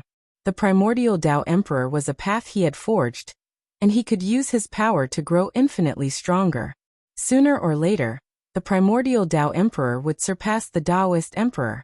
Becoming the Primordial Tao Emperor would not only evoke Gu An's power of the Great Tao, but also allow enlightenment in Gu An's Tao. The name Primordial was derived from Guan being the primordial Tao creation body. The title of Tao Emperor was simply meant to match the prestige of an emperor. He was inspired by Ji Xiaoyu's title of reincarnation Tao Emperor. One day, he would make the Primordial Tao Emperor a more formidable existence than the Taoist Emperor. Not only his disciples could become the Primordial Tao Emperor. Of course, that was a far-off future, as his creation of the Primordial Tao Emperor was still ongoing. Currently, it was just in the first stage, which could attract people to the Tao.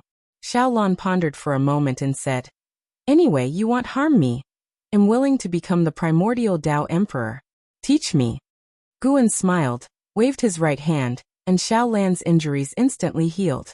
Her mana was restored to a full state, and the entire dim world suddenly transformed back into the appearance of a grotto heaven. This scene made Xiaolan's eyelid twitch, and she couldn't help but ask, was it an illusion realm just now? No, it was the real world, created by me. Gu An's answer made Xiaolan secretly alarmed.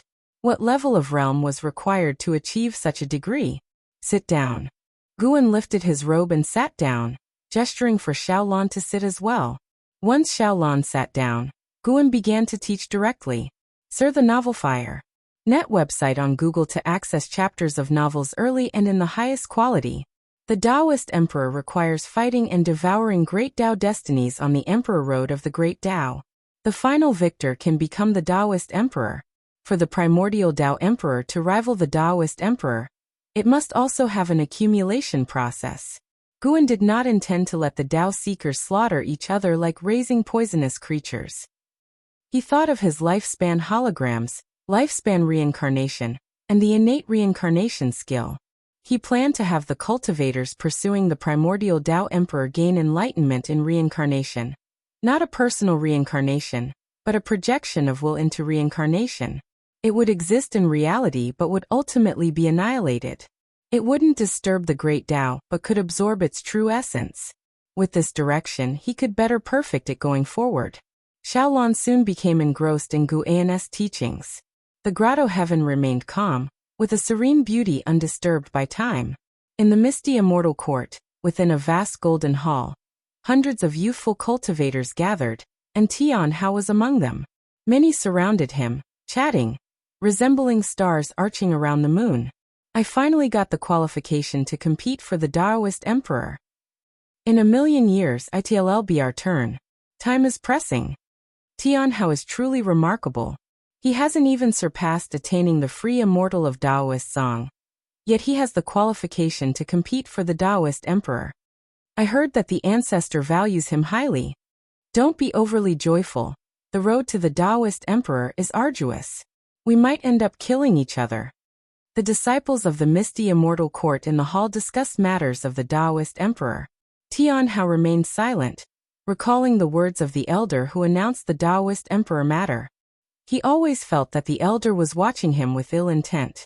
Although he had integrated into the misty immortal court, he wasn't born there, so he always had a barrier in his heart, preventing him from fully trusting anyone. Speaking of the Taoist emperor, our misty immortal court has produced many Taoist emperors throughout history. Do you know which Taoist emperor had the highest talent? The words of a young man in blue clothes caught the attention of many, prompting Tianhao to turn his head. The blue-clothed man reveled in the attention. He cleared his throat and said, "Naturally, it's the Emperor of Eternal Life from Jinlan Immortal Mansion." Born with the immortal emperor's eye, he shocked the entire immortal court. Perhaps unmatched talent brings misfortune. Heaven is fair, so evil exists to covet his immortal emperor's eye. Breaking into the misty immortal court, it cost his parents' lives. To protect him, the misty immortal court sent him to Ling Mountain. The Emperor of Eternal Life inherited the true teachings of Ling Mountain, and was the heavenly Buddha ancestor's direct disciple. He was unbeatable once he embarked on the path of the great Tao, becoming the Taoist emperor in an incredibly short time. The Emperor of Eternal Life. The immortal emperor's eye. Tianhao had heard of this name, said to be a supreme genius from long ago. He had heard several seniors use the Emperor of Eternal Life to pressure talented disciples. However, when asking about more deeds of the Emperor of Eternal Life, they were warned not to inquire too much. The Emperor of Eternal Life seemed to be a taboo within the misty immortal court. Why did such a powerful Emperor of Eternal Life die? Someone asked, puzzled. The blue-clothed man mysteriously said, "He didn't die from being killed. Even legendary immortal gods couldn't do anything to him. He entered the river of cause and effect for his beloved. Whether he truly perished remains unknown. In fact, many ancestors within the court anticipate his return. It's said that Ling Mountain occasionally sends disciples to the river of cause and effect for training, likely orchestrated by the heavenly Buddha ancestor. The Emperor of Eternal Life was the heavenly Buddha ancestor's most cherished disciple. The heavenly Buddha ancestor, being a supreme presence beyond the great thousand world, still longs for the Emperor of Eternal Life. Imagine his extraordinary talent."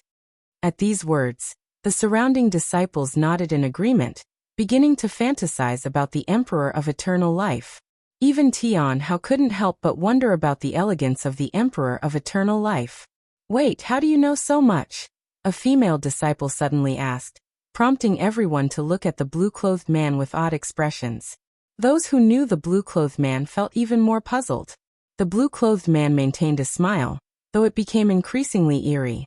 "Because I've met him and assisted him," the blue-clothed man said proudly, making those around him have even stranger expressions. Tianhao sensed something and frowned, silently retreating. Suddenly, the blue-clothed man exploded into a black mist, quickly spreading out, causing surrounding disciples to retreat while holding their magic artifacts defensively. "Little ones, I am the profound demon emperor under the Emperor of Eternal Life. I am also a Taoist emperor. Today, only one among you can survive, and the survivor will have the qualification to compete for the Taoist emperor." The voice of the blue-clothed man resounded, but his tone turned chilling. Rumble. The entire palace began to tremble, and Tianhao's expression changed dramatically as he felt an overwhelming suppression from outside the hall. They had no way to escape. What was going on? Was it an enemy invasion, or an arrangement by the misty immortal court? Tianhao took out his 3 Dao treasures and watched the black mist vigilantly, faintly catching the silhouette of someone walking within it. If you find any errors, ads pop up, ads redirect, broken links, non-standard content, etc., please let us know. Report, so we can fix it as soon as possible. Chapter 674. projecting the path of creation, profound demon emperor. In the Taoist field of the beginningless, Guan, lying under a tree reading, murmured this name. Having inherited the memories of the Emperor of Eternal Life, he naturally remembered the profound demon emperor. The profound demon emperor was the most capable underling of the Emperor of Eternal Life, helping him to manage the stealing heaven immortal sect and search for fairy Yaoxian. However, ever since the Emperor of Eternal Life ignored the profound demon emperor's obstruction, insisted on leaving the stealing heaven immortal sect to find fairy Yaoxian, and even injured the profound demon emperor, the two bid farewell forever. Unexpectedly, after so many years, the profound demon emperor was still alive. He calculated that the profound demon emperor was invited by the misty immortal court to create crises for this group of talents, forcing them to fight each other, only for the misty immortal court to step in and chase him away. The misty immortal court is not an evil sect. Letting disciples kill each other is unacceptable, as these disciples come from different immortal mansions, and their kin are within the court. If they engage in mutual slaughter, a storm will surely arise, potentially bringing about power shifts. Guan couldn't help but sigh. Indeed, darkness exists everywhere. With Tianhao's current ability, even with the reliance on a Dao treasure, it would be difficult to survive till the end. The talents within that palace are not weak. The disciples of the misty immortal court did not listen to the words of the profound demon emperor, but instead began to jointly attack him. The profound demon emperor's cultivation level had reached the heaven-opening Daoyuo immortal realm, which this group of talents could not contend with.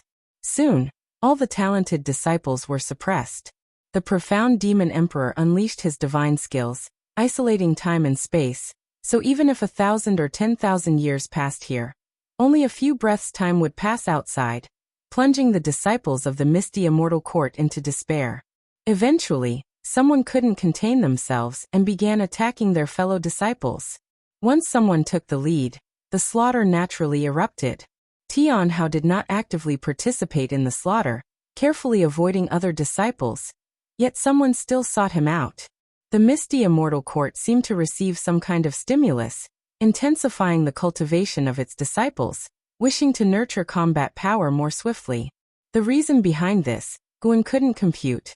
If there's something he couldn't calculate, 9 out of 10 times it relates to the celestial court.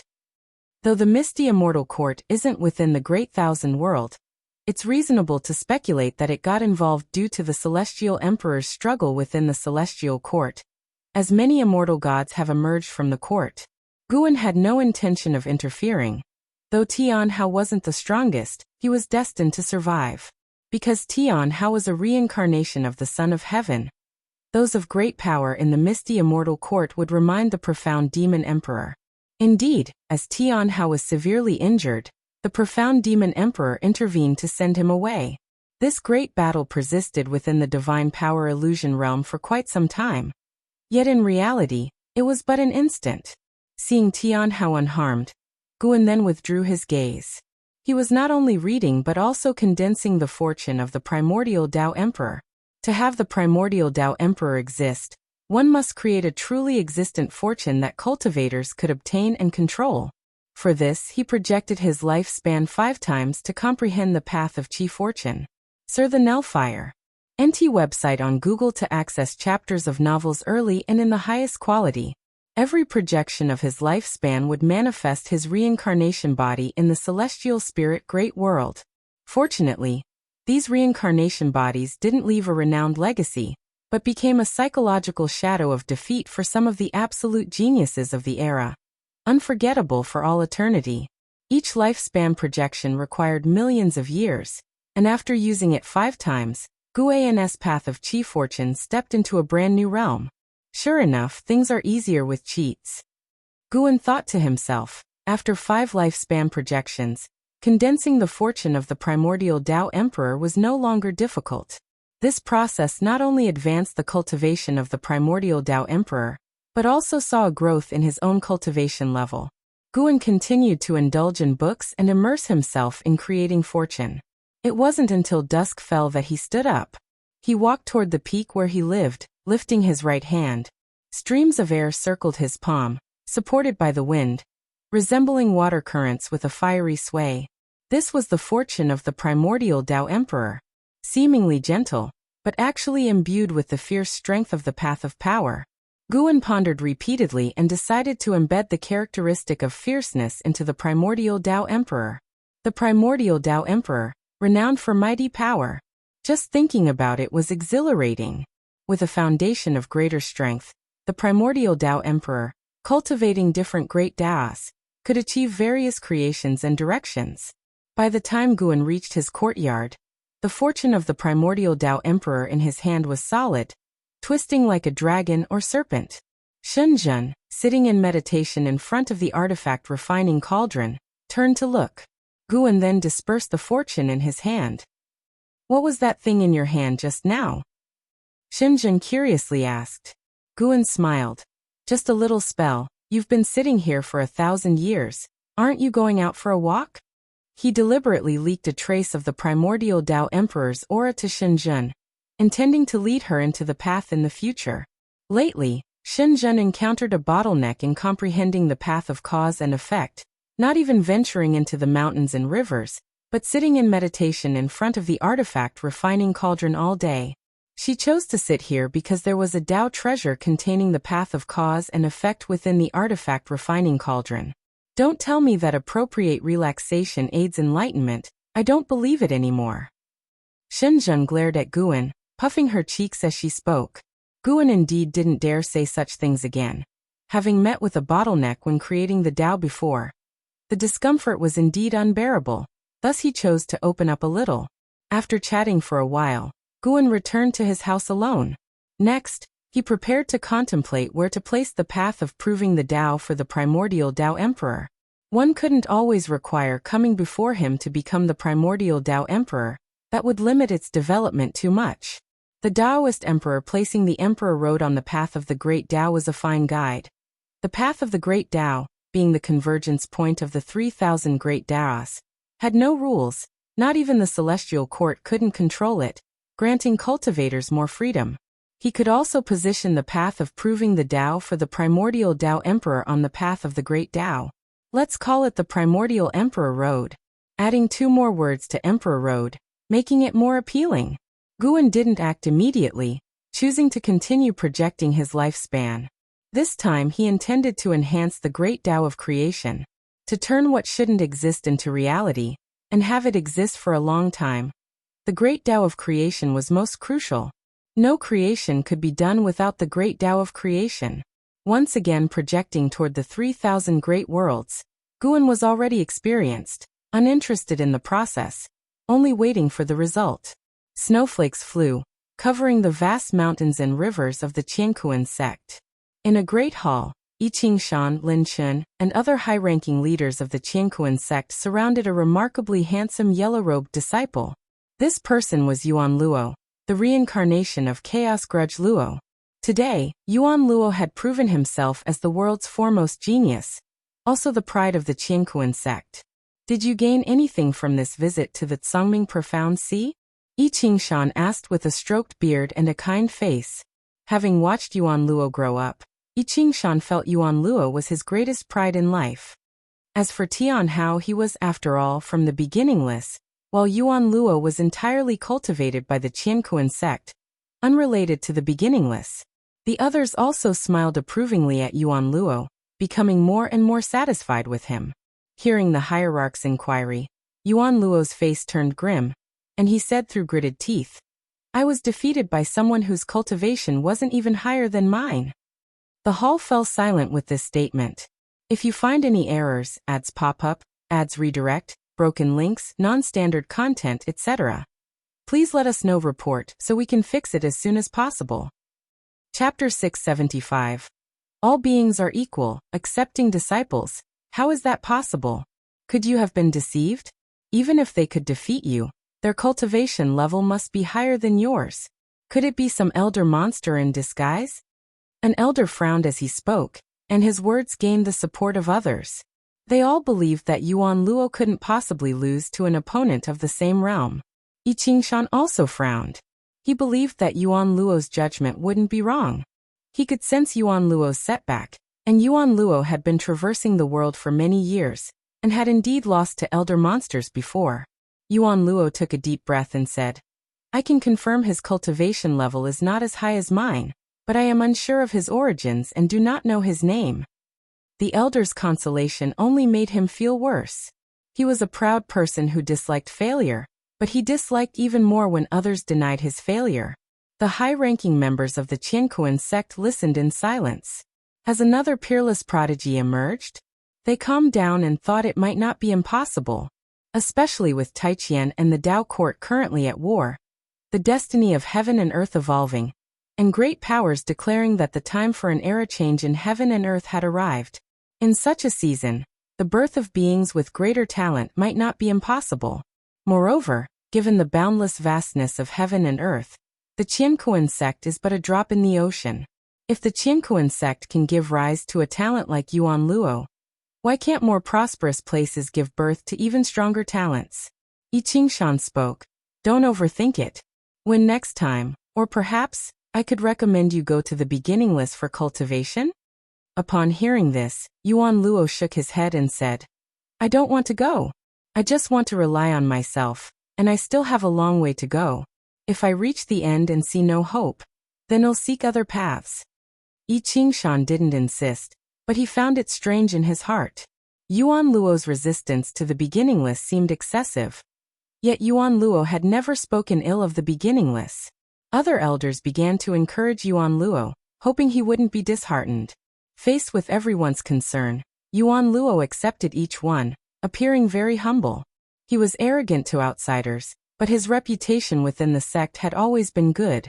This was why the Qiankuan sect was willing to support him at all costs, and his colleagues were proud of him. After chatting for quite a while, Yuan Luo finally took his leave. After he left, the elders finally expressed their true feelings. They found Yuan Luo's defeat inconceivable, and even birthed worries because of it. No need to worry currently in the sect, he is not the only world-class talent, and with the beginning list, we will not fall behind in terms of talent, Gu Changxing said. His words gained everyone's approval. Centuries of companionship were enough for them to trust the beginning list. Yi Qingshan followed up. The world situation is turbulent. Tell the people within the sect to be cautious and avoid entanglements with Taiqian and the Dao court. We cannot support either. Qiankuan sect must follow a path of self-reliance. Whether it be the Taiqian dynasty or the Dao court, behind them are numerous eternal transcendent forces, making them more like allies. The Qiankuan sect's development is not as advanced as theirs, but each step is very solid, and the top level is still composed of their initial members. After receiving the orders, the elders began to discuss the world situation. The Taiqian dynasty's offensive is fierce, nearly reaching the Dao court's mountain gate, causing an uproar throughout the land. People realized the Dao court was no longer the undisputed world ruler, which led many ambitious individuals to start scheming. The Dao court's territory is vast, and its foundations are deep. Even a small piece is enough to make a sect soar. 1,000 years later, Emperor Tianhong returned to the Daoist field of the beginning list. He came immediately to visit Guan. Master, the person you asked me to mentor, he has died. I failed to protect him. Please punish me.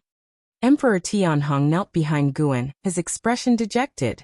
An ex-Cyan, who led the way, couldn't move upon hearing these words, standing still to ascertain to whom Emperor Tianhong referred. Guan was inside the pavilion writing a secret manual, his back to Emperor Tianhong, and said, No matter, dead is dead. I only asked you to teach him. Didn't expect you'd spend so many years before returning. That person was the reincarnation of the Tai immortal monarch. Under Emperor Tianhong's guidance, his cultivation progressed rapidly. Unfortunately, he died at the hands of a great power from the Taiqian dynasty. Even Emperor Tianhong couldn't stop it, and had to rely on the power of a Dao treasure to protect himself. Having spent so many years together, Emperor Tianhong developed deep feelings for Tai. His heart filled with grief and self-blame. He even hoped Guan would seek revenge for Tai, but he restrained himself, knowing that his master had no obligation to intervene. In his eyes, his master didn't meddle in worldly affairs, only acting when faced with external threats.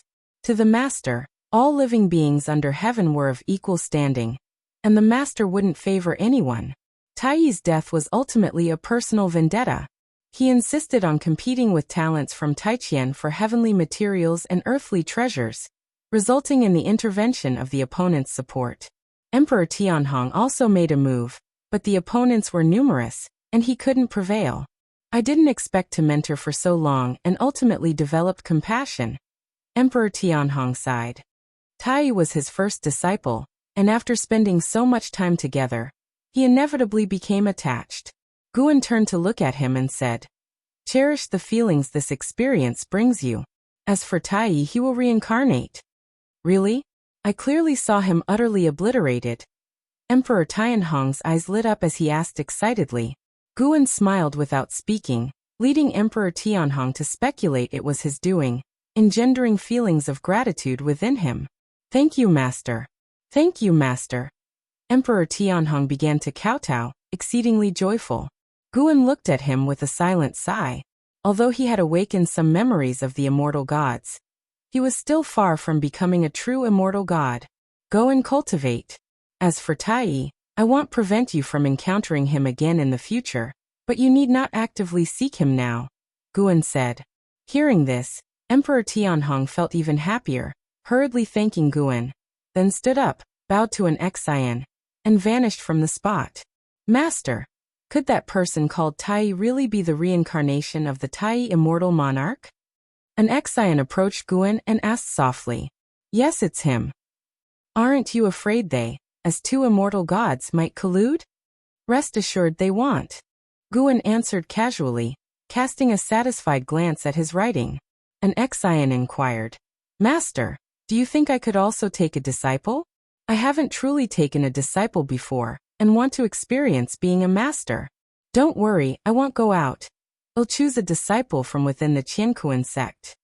Guan shot her a glance and said, "You may take only one." An Xian was overjoyed and giggled. "Thank you, Master. Rest assured, I won't carelessly choose. The disciple I take will certainly please you, and they won't bring shame to the beginningless." Guan raised his hand to ruffle her hair, smiling. "In truth, aptitude doesn't matter. If you meet a disciple you're fond of, and they're willing to accept you as a master, don't worry too much." Chapter 676. Wushi's Third Generation. Destiny fulfilled. After Guan agreed that an Xian could take on disciples, she eagerly headed to the Qiankuan sect. However, Anzin's standards were extremely high, and after going through the Qiankuan sect, she didn't find anyone suitable. Regarding this, she was not in a hurry, prepared to wait through the long years. She would either not accept disciples, or accept one who would be the strongest among the third generation of Wushiji disciples in the future. Although the third generation of Wusher has not yet appeared, the Wushiji disciples have already begun to prepare eagerly.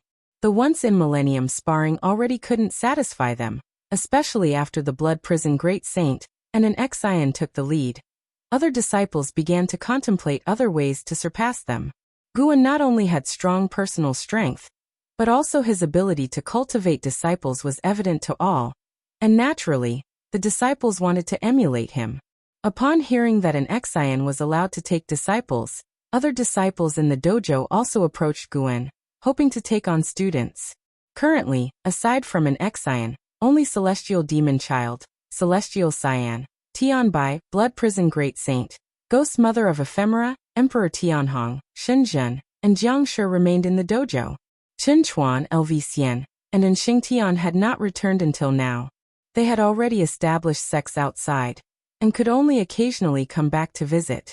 As for the competition among the disciples, Guan did not intervene, as long as it wasn't malicious competition. After all, in the long years, there needed to be some fun to pass the time apart from cultivation. Time passed in a flash, and another 10,000 years went by. An Xian still hadn't taken any disciples, and because of this, the other disciples were not in a hurry either. They adhered to the rules secretly, as an Xian was the senior disciple, and her disciple should be the leading disciple among the third generation. Moreover, they required a standard. Being the first to take a disciple would easily become a reference for others. With so many geniuses in the world, who could guarantee their disciples would be the strongest? But if others had already taken disciples, they could make comparisons. In these 10,000 years, Guan had performed 6 lifespan projections, making his achievements in the Great Tao reach an exceedingly high realm.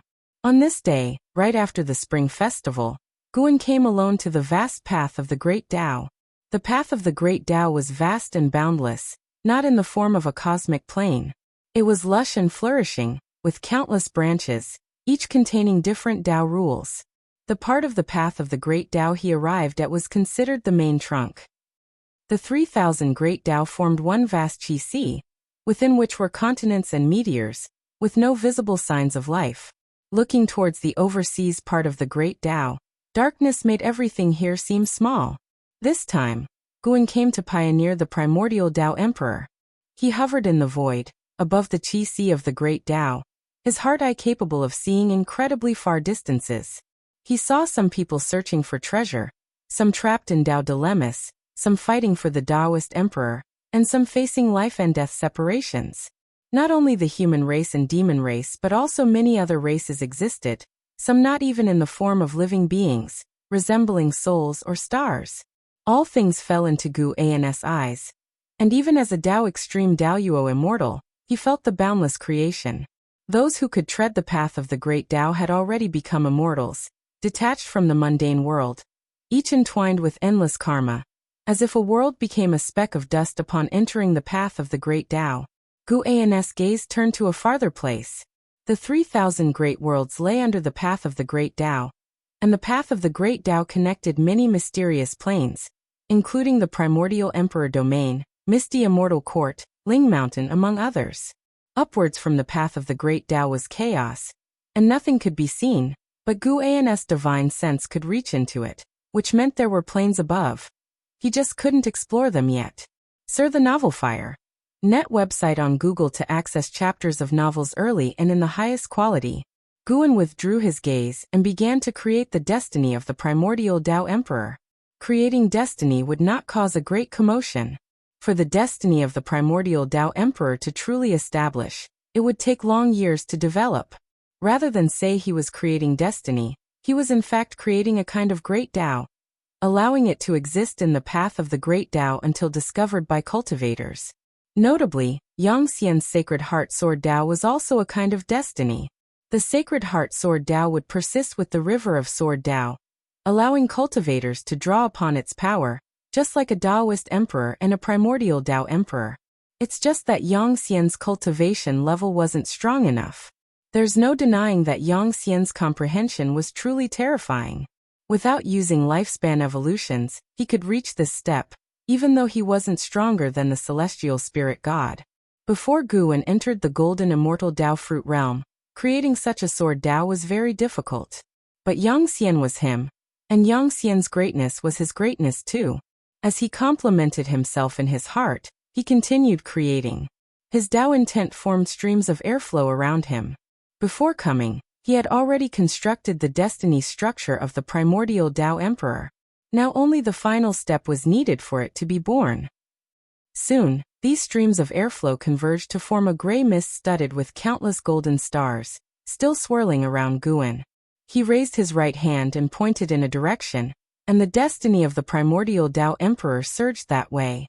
During the surge, this destiny gradually gained color, resembling a rainbow, but quickly becoming more vivid than a rainbow.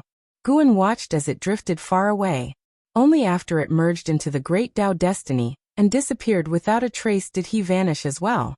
He didn't return directly to the celestial spirit great world, but visited other great worlds, even going to the primordial Emperor Domain and misty Immortal Court. Each time he went somewhere, he would erase his karma and aura. After several hundred back-and-forth trips, he finally returned to the celestial spirit great world. At this moment, it was still afternoon with a bright and sunny day. Guan went to the gathering flower sect and met with Jiang Qiong. Upon hearing Guan's message, Jiang Qiong immediately set aside everything and came to meet him, even having her disciples prepare immortal brew and immortal food. The two met in a small pavilion on the mountain top, outside of which a vast sea of clouds resembled an earthly fairyland. Did something happen? Guan asked with a smiling face, naturally aware of what Jiang Qiong faced. His direct call for her was also to help her out of a predicament. Upon hearing this, Jiang Qiong's smile faded. She furrowed her brows and sighed. It's still the Taiqian dynasty and the Dao court causing trouble. Taiqian is rallying all the sects and dynasties to divide Dao court's territory. Before Taiqian breaks Dao court, whatever territory the sects get will forever belong to them. But if they wait until Taiqian breaks Dao court, Taiqian will confiscate all the land in the world. The elders of our sect also want to get involved, but I don't think Taiqian will win. Why won't they win? Guan asked. Jiang Qiong gave Guan a sidelong glance and responded with irritation. Because the Taizong dynasty still exists, the Dao court won't annex the Taizong dynasty, but Taiqian will. Guan smiled helplessly. I have long been unrelated to the Taizong dynasty. The evolution of worldly affairs is not something I will interfere with. Really? Jiang Qiong didn't believe it, and her inner voice made Guan give her a glare. Guan fake coughed and said, I have an opportunity here. If you can grasp it, the Gathering Flower sect might become as strong as the Dao court in the future. If you find any errors, ads pop up, ads redirect, broken links, non-standard content, etc., please let us know. Report so we can fix it as soon as possible. Chapter 677. The Visage of an Old Friend. What opportunity? Jiang Qiong's eyes lit up with curiosity, and she asked eagerly. She trusted Guan wouldn't deceive her, so she already began looking forward to the future of the Gathering Flower sect. Guan said, the Great Tao encompasses 3,000 paths. Besides qi absorption for immortal cultivation, there are many aids. I have an opportunity in hand called the Primordial Tao Emperor. By achieving the Primordial Tao Emperor, within the same realm, no one can defeat you. You will find it easier to attain enlightenment than other cultivators. Of course, becoming a Primordial Tao Emperor is no easy task. I can only provide an opportunity. Success depends on your efforts and fortune. Primordial Tao Emperor? Hearing this name, Jiang Qiong was instantly excited. Just from the name, she felt it was formidable. Guan then waved his sleeve, and a gust of clear wind brushed Jiang Qiong's face, causing her to become slightly dazed, her consciousness floating into the Great Tao.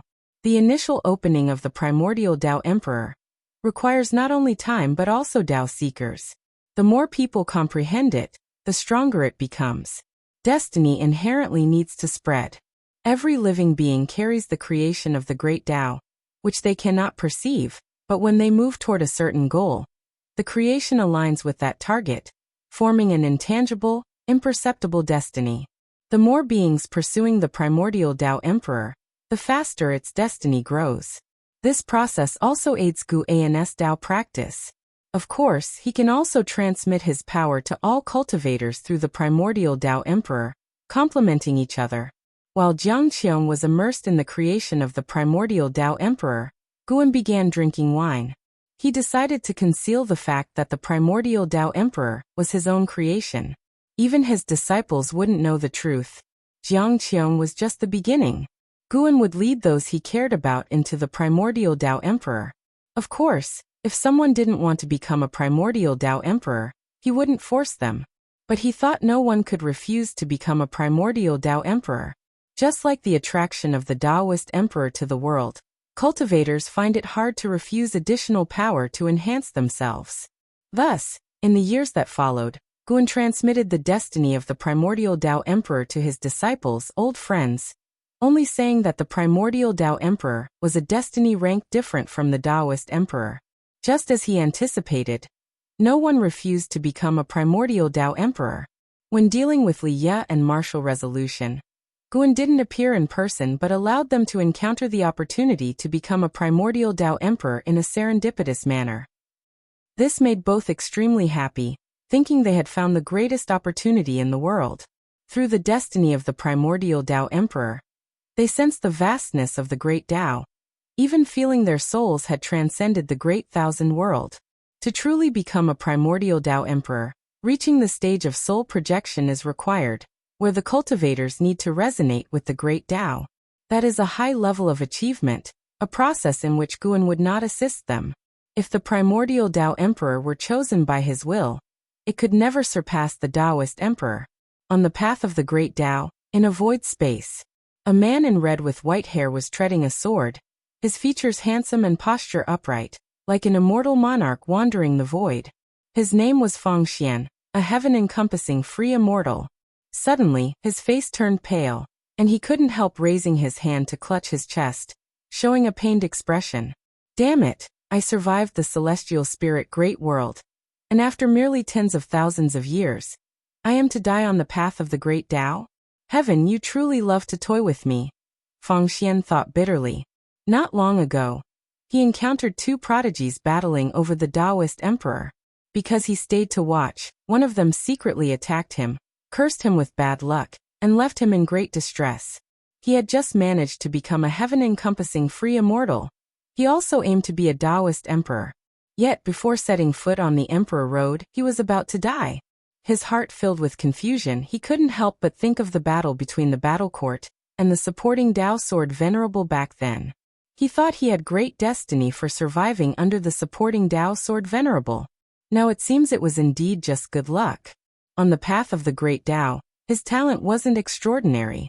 He was even defeated by contenders for the Taoist emperor in the profound Yuan free immortal realm. Looking back on his life, he was a renowned genius of the battle court since childhood. Yet he had never done anything worth boasting about, always failing. He once found comfort in the idea of poor timing, but now, Fengxian's eyes gradually dimmed, his mana roiling within, painful memories surfacing that he wished not to recall. He flew towards a nearby meteor. Upon landing, disregarding the flying sword, he staggered to a mountain wall, sat against it, and tried to meditate and cultivate energy. PFF. A mouthful of black blood spurted from his mouth, splattering on the ground and turning into scalding black smoke as it dissipated. He spat not only blood but also his Tao practice. They were fragments of his Tao fruit. Se of the novel Fire. NT website on Google to access chapters of novels early and in the highest quality. His Tao fruit was shattering. Fengxian was unable to cultivate energy. He leaned back against the mountain wall, his head drooping. At this moment he looked so weak, but such scenes were not uncommon on the path of the great Tao. He remembered the dead head seen before. He once admonished himself to be cautious, never to follow in their footsteps. But he never expected. Fate was already before his eyes. Fengxian's lips curled, revealing a self-mocking smile. Suddenly, a light appeared before him, capturing his attention. He instinctively looked up and saw a light at the end of the cliff ahead. For some reason, he felt compelled to see that light clearly. He was dying anyway. He couldn't die so disgracefully. If he were to die, he would die standing. Fengxian took a deep breath and forced himself to his feet, walking shakily forward. He was only a few dozen feet from the cliff's edge, yet it felt like a lifetime's journey. When he finally reached the cliff's edge, his chin was stained with black blood, his entire being appearing miserably tragic. At the cliff's edge he finally saw the existence within that light. A piece of silver crystal, like a fragment of some creation, emitting light while rotating. This is, Fengxian murmured. As he recognized the silver crystal, his spirit condition surprisingly improved somewhat. He involuntarily raised his hand to touch the silver crystal. When his fingertip made contact with the silver crystal, a strong light burst forth, engulfing him in an instant. Supreme Sect, Third Medicine Valley. Under an old tree, Guan, transformed into a middle-aged cultivator, was playing chess with the nine-fingered divine monarch. Even though he had left the Supreme Sect for hundreds of thousands of years, because his sword intent atop the heaven-repairing platform had yet to disperse, many still came in pursuit of the supporting Tao sword venerable. Emperor Tianhong once came in the past. The Supreme Sect might not have been a top sect in the world, but its fame was immense. Guan's eyes slightly changed as he placed down the chess piece in his hand, somewhat surprised in his heart. Unexpectedly, this person has such fortune. Guan sensed someone stepping into the primordial emperor road of the primordial Tao emperor on the path of the great Tao. This person had some causal ties with him, being a cultivator from the battle court whom he had spared in the past. The cause and effect on the path of the great Tao are complex, especially concerning such destiny ranks as the primordial Tao emperor. Guan couldn't discern who in the future would become a primordial Tao emperor, so Fengxian's success came as a surprise. It's truly a case of fate playing tricks, turning foe into friend. Sitting opposite Guan, The nine-fingered divine monarch stared at the chessboard, his brows furrowed tightly. He occasionally glanced up at Guan, then back at the board, thinking deeply. After a while, the nine-fingered divine monarch looked up at Guan and said, "This fellow Taoist, you remind me of an old friend." Guan chuckled and asked, "Who?" The nine-fingered divine monarch stood up, walked to the side, turned his back to Guan, and stroked his beard sentimentally, saying, "He was someone who disappeared almost 400,000 years ago. His chess skills were second only to mine. I see his style in you." Guan glanced at the board and internally scoffed.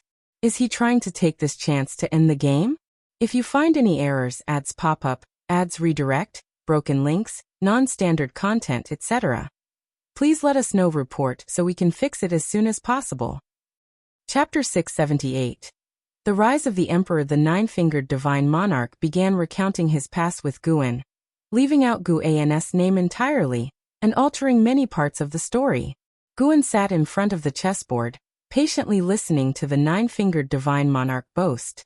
His thoughts drifted to the Supreme Sect. Currently, the Supreme Sect's sect leader is Yitsong. Under his leadership, the Supreme Sect has developed excellently, growing stronger year by year. The alliance between the Supreme Sect and the Taitsong dynasty has proven effective, with both sides brimming with zeal. Guan considered releasing the inheritance of the heaven-splitting axe. The inheritance contained within the heaven-splitting axe was long negligible, but the sword intent imparted by Guan was so powerful that no one could lift it. After laying the groundwork for hundreds of thousands of years, it was time to bestow the true inheritance of the heaven-splitting axe. Guan infused it with a special primordial Tao Emperor fortune, doing so without drawing any attention.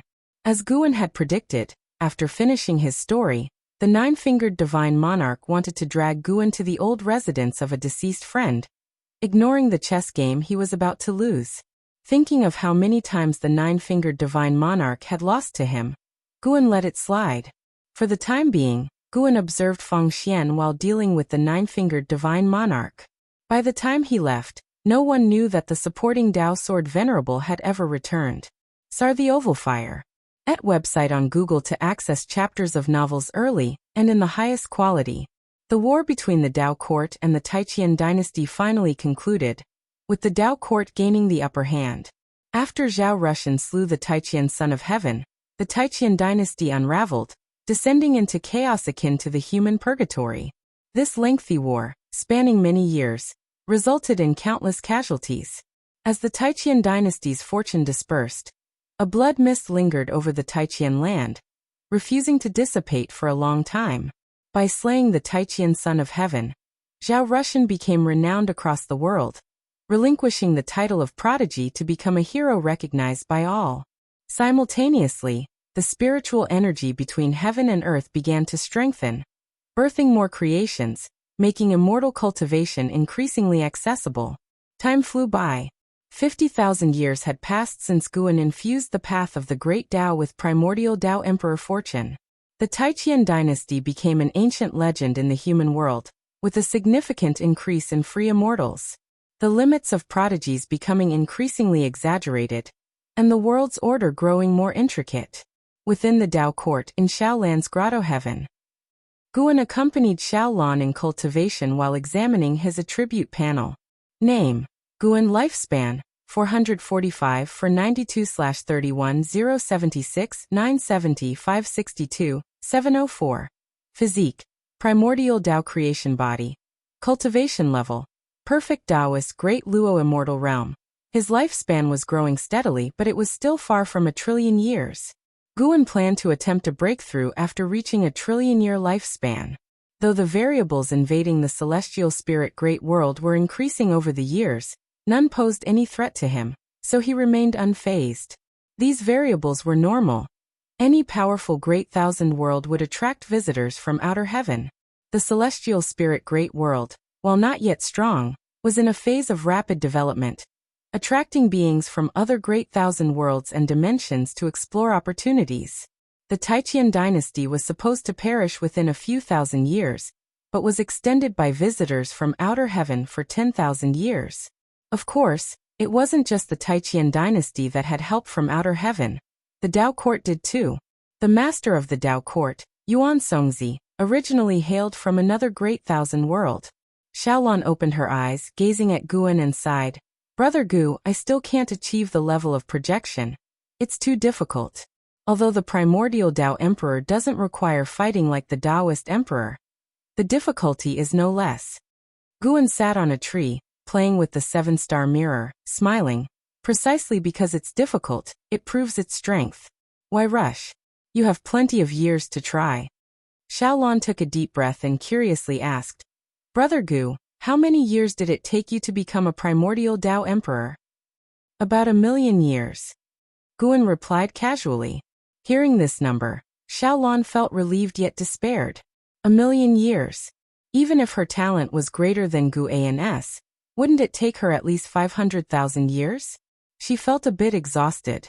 She stood up and said, Brother Gu, how about we go out and have a look around? Guan jumped down from the tree, pocketing the 7-star mirror, and walked toward Xiaolon. What's so good about that mirror that you always carry it with you? Xiaolon couldn't help but ask. Her divine sense once peeked at the 7-star mirror, but found nothing unusual about it. Guan replied, I'm the only one who knows its value. Xiaolon rolled her eyes. Luckily, the mirror hadn't become sentient, or she would have been more suspicious. Guan accompanied Xiaolon out of the grotto heaven, his attention once again focusing on the path of the great Tao. That Feng Xian had actually succeeded in projection. This guy had an extraordinary comprehension on the primordial emperor road. Guan eagerly anticipated his achievement of primordial Dao Emperor status. A primordial Dao Emperor needed someone to showcase its splendor. Defeating a Taoist emperor would have even more impact. On the path of the great Tao, atop a meteor, Feng Xian sat in meditation on the edge of a cliff, his red clothes fluttering and white hair flowing. His eyes were closed, and his head trembled slightly. Gradually his brow furrowed, as if enduring some pain. After a long time, Feng Xian suddenly opened his eyes, his pupils trembling as if awakened from a great dream, his emotions out of control. He tried hard to calm himself and showed a look of joy on his face, murmuring to himself, Is this the creation of the primordial Dao Emperor? I haven't truly undergone reincarnation, yet I possess memories of reincarnation. Whether it's imagination or reality remains unknown. If true, the comprehension method of the primordial Dao Emperor is too incredible. On the path of the great Tao, he mostly heard about the Taoist Emperor. Although there were other fortune levels, none could compare to the Taoist Emperor. The primordial Dao Emperor was different. The mere hundreds of reincarnation memories he received just now left him astounded. He could feel that the real time had not passed for so long. If he could undergo multiple reincarnation enlightenment sessions, his cultivation breakthrough speed would exceed the previous method. With this thought, Feng Xian's heartbeat began to quicken. Primordial Dao Emperor. I never heard of it before. Even if other primordial Dao Emperors exist, they must be few, far fewer than the Taoist Emperors. This will be the greatest opportunity of my life. Feng Xian's excitement grew. He closed his eyes, carefully recalling the insights from his prior reincarnation experiences. At the same time, in another void space on the path of the great Tao, a black-armored lion demon arrived beneath a great tree. His form was humanoid yet burly, his head retaining the original shape, with a mane reaching his waist, exuding a strong sense of oppression. He raised his right hand, reaching towards a silver crystal floating beneath the tree branches. What is this? The black-armored lion demon muttered, eyes full of curiosity. He was not alone. With Feng Xian's successful enlightenment, the path of the great Tao gained hundreds of silver crystals, scattered across various void spaces.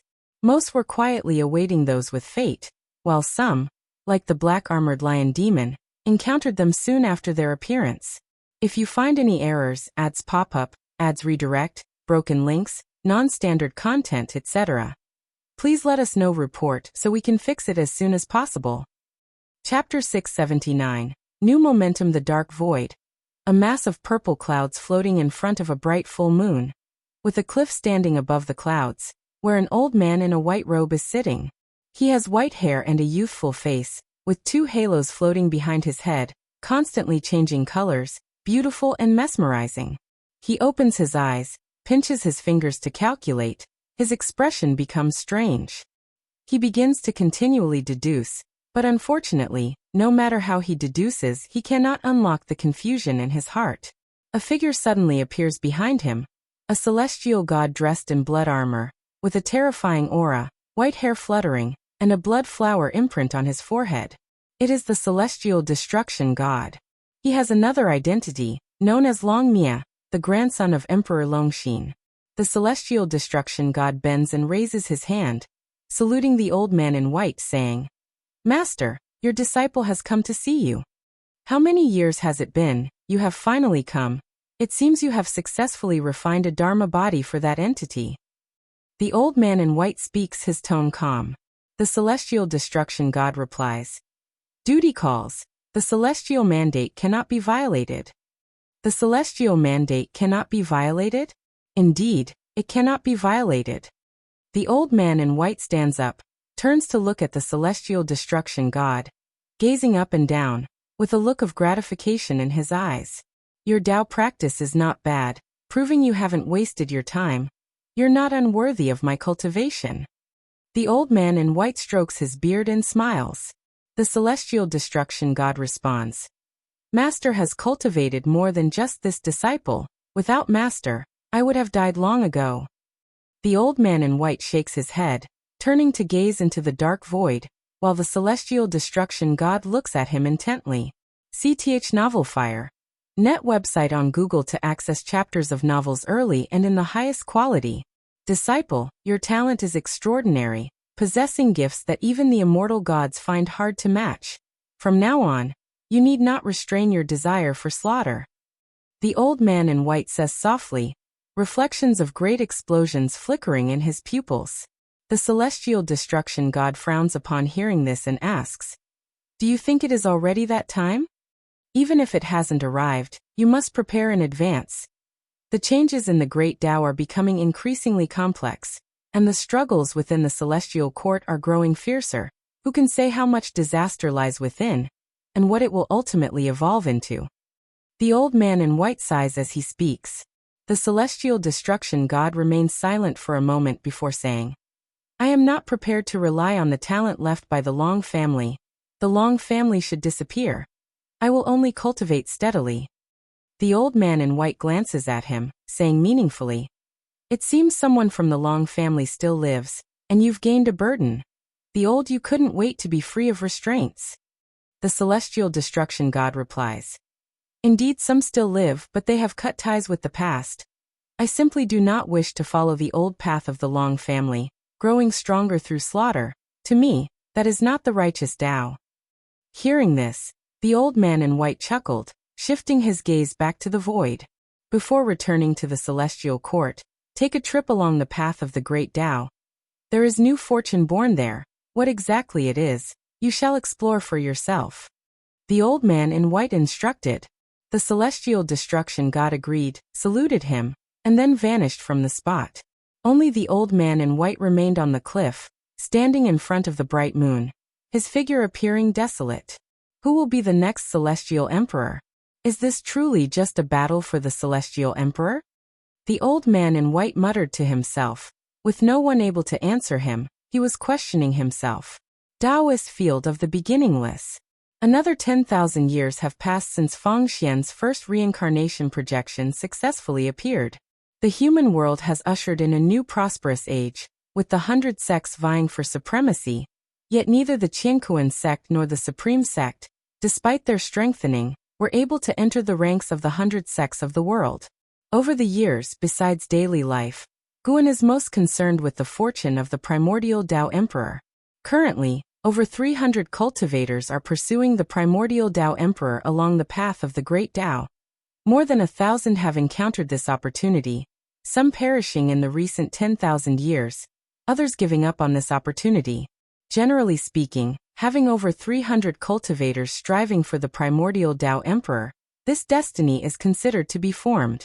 Although the primordial Tao Emperor does not seek quick strength through victory, the reincarnation projection speeds up cultivators' advancement, possibly resulting in the emergence of the first primordial Tao emperor within hundreds of thousands of years, which piques Gu An's curiosity. Who exactly will it be? Feng Xian was the first to begin, but new talents have emerged along the path of the great Tao, with momentum surpassing his. As for the Tao seekers in the celestial spirit great world, they were all acquaintances of Guan. Their natural abilities did not match the prodigies of the path of the great Tao, and Guan would not show favoritism towards them on the primordial emperor road, as they almost certainly could not become the first primordial Tao emperor. On this day, within the Taoist field of the beginningless, Guan plays the flute while watching the celestial battle in the sky. He creates a barrier field, allowing the blood prison great saint and an Exian to engage in combat, with Shenzhen, the celestial demon child, celestial Cyan, Tianbai Jiangshi, ghost mother of ephemera, Emperor Tianhong, and the white spirit rat watching nearby, their hearts surging and discussing continuously. Why has the blood prison great saint stopped again? Could it be he's fallen under an illusion technique? An Exian is formidable. It feels like she's toying with the blood prison great saint. Ha ha ha, don't let him hear you say that, he'll hold a grudge. Senior sister in Exian is indeed strong. It's entirely unclear how powerful she really is. Did anyone see what divine skills an Exian used? The disciples are endlessly discussing, and Guan intentionally used a barrier to conceal Nzin's immortal emperor's eye, so the disciples did not witness any change in Nzin's eyes, nor could they feel the power of the immortal emperor's eye. This led to the combat feeling awkward, with the blood prison great saint intermittently pausing. If not for his formidable corporeal body and abundant chi blood, he would have already been defeated. Compared to Nzin's immortal emperor's eye, Guan was more pleased with the progress of the blood prison great saint. The blood prison great saint had created his own divine skills, allowing his flesh to rapidly regenerate. Even if his body turned to dust, he could recover in a short period. But such recovery requires consuming soul energy, and he began to feel fatigue, a fatigue emanating from the depths of his soul, weakening his control over his body. At this rate, his defeat was inevitable. Guan pondered whether to send the blood prison great saint to train along the path of the great Tao. The blood prison great saint was well suited to grow stronger through combat, but regrettably, when asked several times before, he stubbornly refused to go. Even though Guan promised he could return to the beginningless afterward, the blood prison great saint still did not agree. If the blood prison great saint were assigned to tasks in the human world, he would go, but the path of the great Tao is far away, and he always felt that once there, returning shortly would be difficult. No, it wouldn't work. He must be made to go out and train for 100,000 years before returning. Guan thought silently, not only to make blood prison great saint grow stronger, but also to reduce the pressure on the other disciples. The blood prison great saint not only loved to fight but also had a foul mouth. Every time he won, he'd resort to frantically taunting his opponents, so now no one hoped he would win. All were watching his misfire. After some time, the blood prison great saint was defeated and exited the barrier with an Exian. An Exian, like a celestial being descended to the mortal world, landed beside Guan, her clothes without any change, appearing not to have undergone any battle. The blood prison great saint hung his head low, devoid of fighting spirit, his fists clenched tightly. If you find any errors, ads pop up, ads redirect, broken links, non-standard content, etc., please let us know. Report so we can fix it as soon as possible. Chapter 680 Wuxia Free Immortal Master I won. An Exian lightly laughed, causing other disciples to cheer, which made the blood prison great saint even more uncomfortable. To appear magnanimous before the master, he had to force a smile. After Guan offered a few simple remarks, he let an Exian lead the disciples away.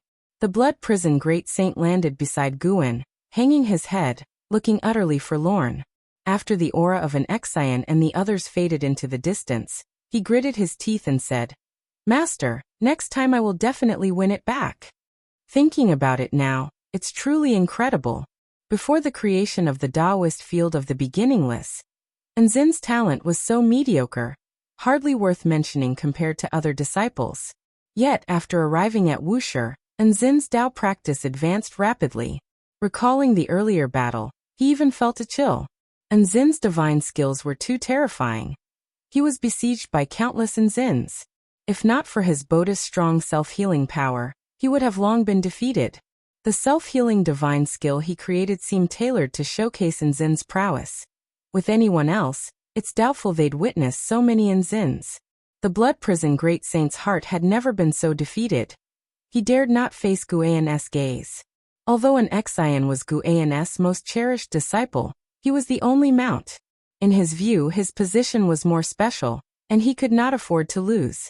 Guan seldom saw the blood prison great saint so dejected, asking, "Are you very unwilling?" The blood prison great saint nodded heavily, his usual arrogance gone. Lost is lost, win back later. An Xian also once lost to you. Even I have opponents I cannot defeat. Guan comforted him.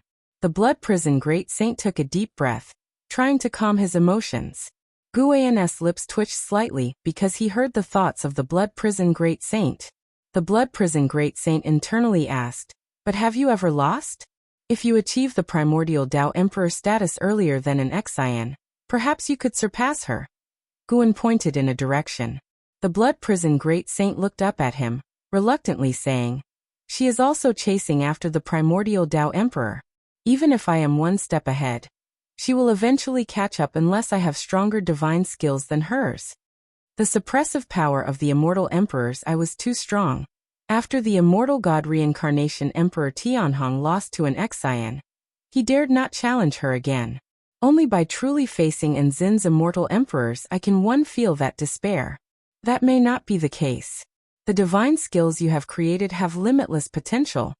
You just haven't thoroughly explored them. In fact, I have the most confidence in you, but don't tell the other disciples this," Guan said earnestly. Hearing this, the blood prison great saint was instantly excited, his eyes even glistening with tears. These words at this moment gave the blood prison great saint a great encouragement. He swept away the feelings of loss and confusion, becoming full of fighting spirit. He believed his master would not deceive him.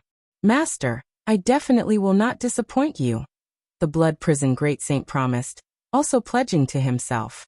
Guan followed up. "I want to send you to the path of the great Tao for training. Strive to become the first primordial Tao Emperor of Wuxia, and once you achieve it, you can return." Upon hearing this, the blood prison great saint's excitement calmed down. He did not immediately agree, appearing hesitant. He feared that after he left, Guan would adopt another mount. Not to mention, Celestial Cyan and Tianbai were eyeing his throne. Guan didn't comfort his concerns, joking that if he wanted to take a mount, would he need the blood prison great saint's permission? "I am very interested in the origins of the primordial Tao Emperor and the Taoist Emperor. You must not only grow stronger but also collect information on both. And when you return, I will help you perfect your divine skills," Guan said solemnly. Seeing his serious demeanor, the blood prison great saint dared not refuse, and could only agree. Guan let him rest for a few days, and then would send him to the path of the great Tao.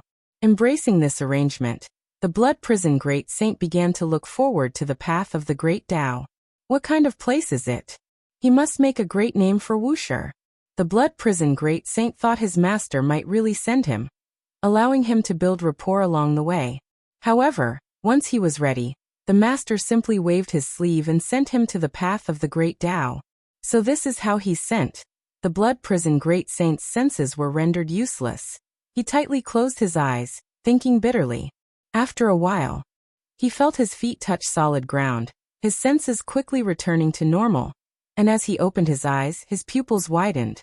Before him was a magnificent Tao intent Qi Si, vast and boundless. He stood upon a meteor, feeling so small, with the darkness beyond the Tao intent Qi Si appearing terrifying, as though it could swallow him at any time. What a majestic Tao intent! The blood prison great saint murmured, the last bit of resistance in his heart disappearing completely. In such a place for cultivation, he might truly surpass an Xian again. Search * the Novelier. NET website on Google to access chapters of novels early and in the highest quality. The departure of the blood prison great saint left a quieter atmosphere in the Taoist field of the beginningless. Upon learning that had been sent by Guan to the path of the great Tao for training, everyone felt a sense of crisis. When the blood prison great saint returns, he will surely be more arrogant. Though they could no longer compete with the blood prison great saint, they did not wish to be mocked for their increasing gap. Thus, the Taoist field of the beginningless entered a period of secluded cultivation. The human world was also changing. As more and more sects rose, the Tao court's suppressive power declined. Their control over the outer heaven was broken, and the sects of the human world sent disciples to the outer heaven for training, ushering in the first outer heaven craze of the new era. Reaching the outer heaven immortal stage allowed one to go to the outer heaven, but previously, due to the Tao court, cultivators found it difficult to venture there. As more cultivators went to the outer heaven, its stars began to be claimed.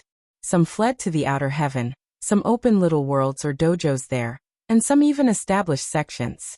The human world was experiencing a flourishing era not seen in a million years.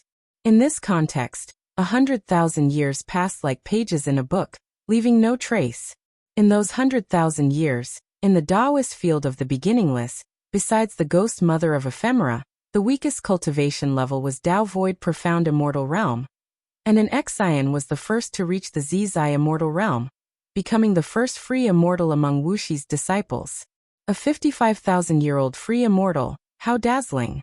However, Enzin's reputation did not spread in the human world, but Emperor Tianhong could use her as a comparison to the world's prodigies, making him feel incredulous while also motivating him to cultivate harder. In the 2nd century after breaking through to Zizai Immortal, an Xian finally selected a favored disciple. She brought back a 6 or 7-year-old boy to the Taoist field of the beginningless, hoping Guan could bestow a name. This child did not come from the Qiankuan sect, but was an orphan from the 9-spirit continent, whose parents were killed by a demon beast. Had it not been for Enzin's intervention, he too would have perished. This experience reminded Guan of Enhao from back then. Let's call him Enzizai. Guan looked at the timid boy hiding behind an Xian murmuring. An Xian asked with a smile. Is it because I've just reached the Zizai immortal realm? Guan shook his head saying, I just hope he's different from your senior brother, free from many burdens, and I hope in this life he can live freely and for himself. If you find any errors, ads pop up, ads redirect, broken links, non-standard content, etc., please let us know report so we can fix it as soon as possible. Chapter 681, Vile Ancestor, Carefree and at Ease An Xian murmured to herself, thinking of Enhao, her mood somewhat heavy. When she was a child, her parents were eaten by demons. If Enhao hadn't desperately protected her, she would have died too. In her heart, Enhao was like her own brother. Even though they only depended on each other for a few years, before Enhao soared far away, she constantly thought of him. Enhao was like an eagle, never stopping, always soaring high, with missions constantly appearing in his path, ultimately dying for all living beings. In this life, he was reincarnated as Tianhao, yet he had to head to the misty immortal court for the sake of the celestial spirit great world. After knowing Enhao's destiny, Sheng Tian no longer resented this primordial ancestor. Instead, he took Enhao as a goal, wanting to surpass Enhao to prove that En family's descendants were not a burden on Enhao. Young Enzizai did not yet understand the meaning of his name. When an Xian fell silent, he couldn't help but shout to Guan, I have a name. I don't want to be called Enzizai.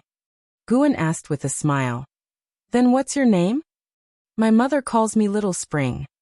You can keep that name. People can have more than one name. Guan's words made Enzizai feel much more relaxed. For some reason, being renamed made him very nervous, as if he was being sold. At this time, Shenzhen, the celestial demon child, and others arrived one after another, curious about Enzin's disciples' talent. Enzizai's talent was naturally not lacking, with an ultimate lifespan of 9,999 years as well.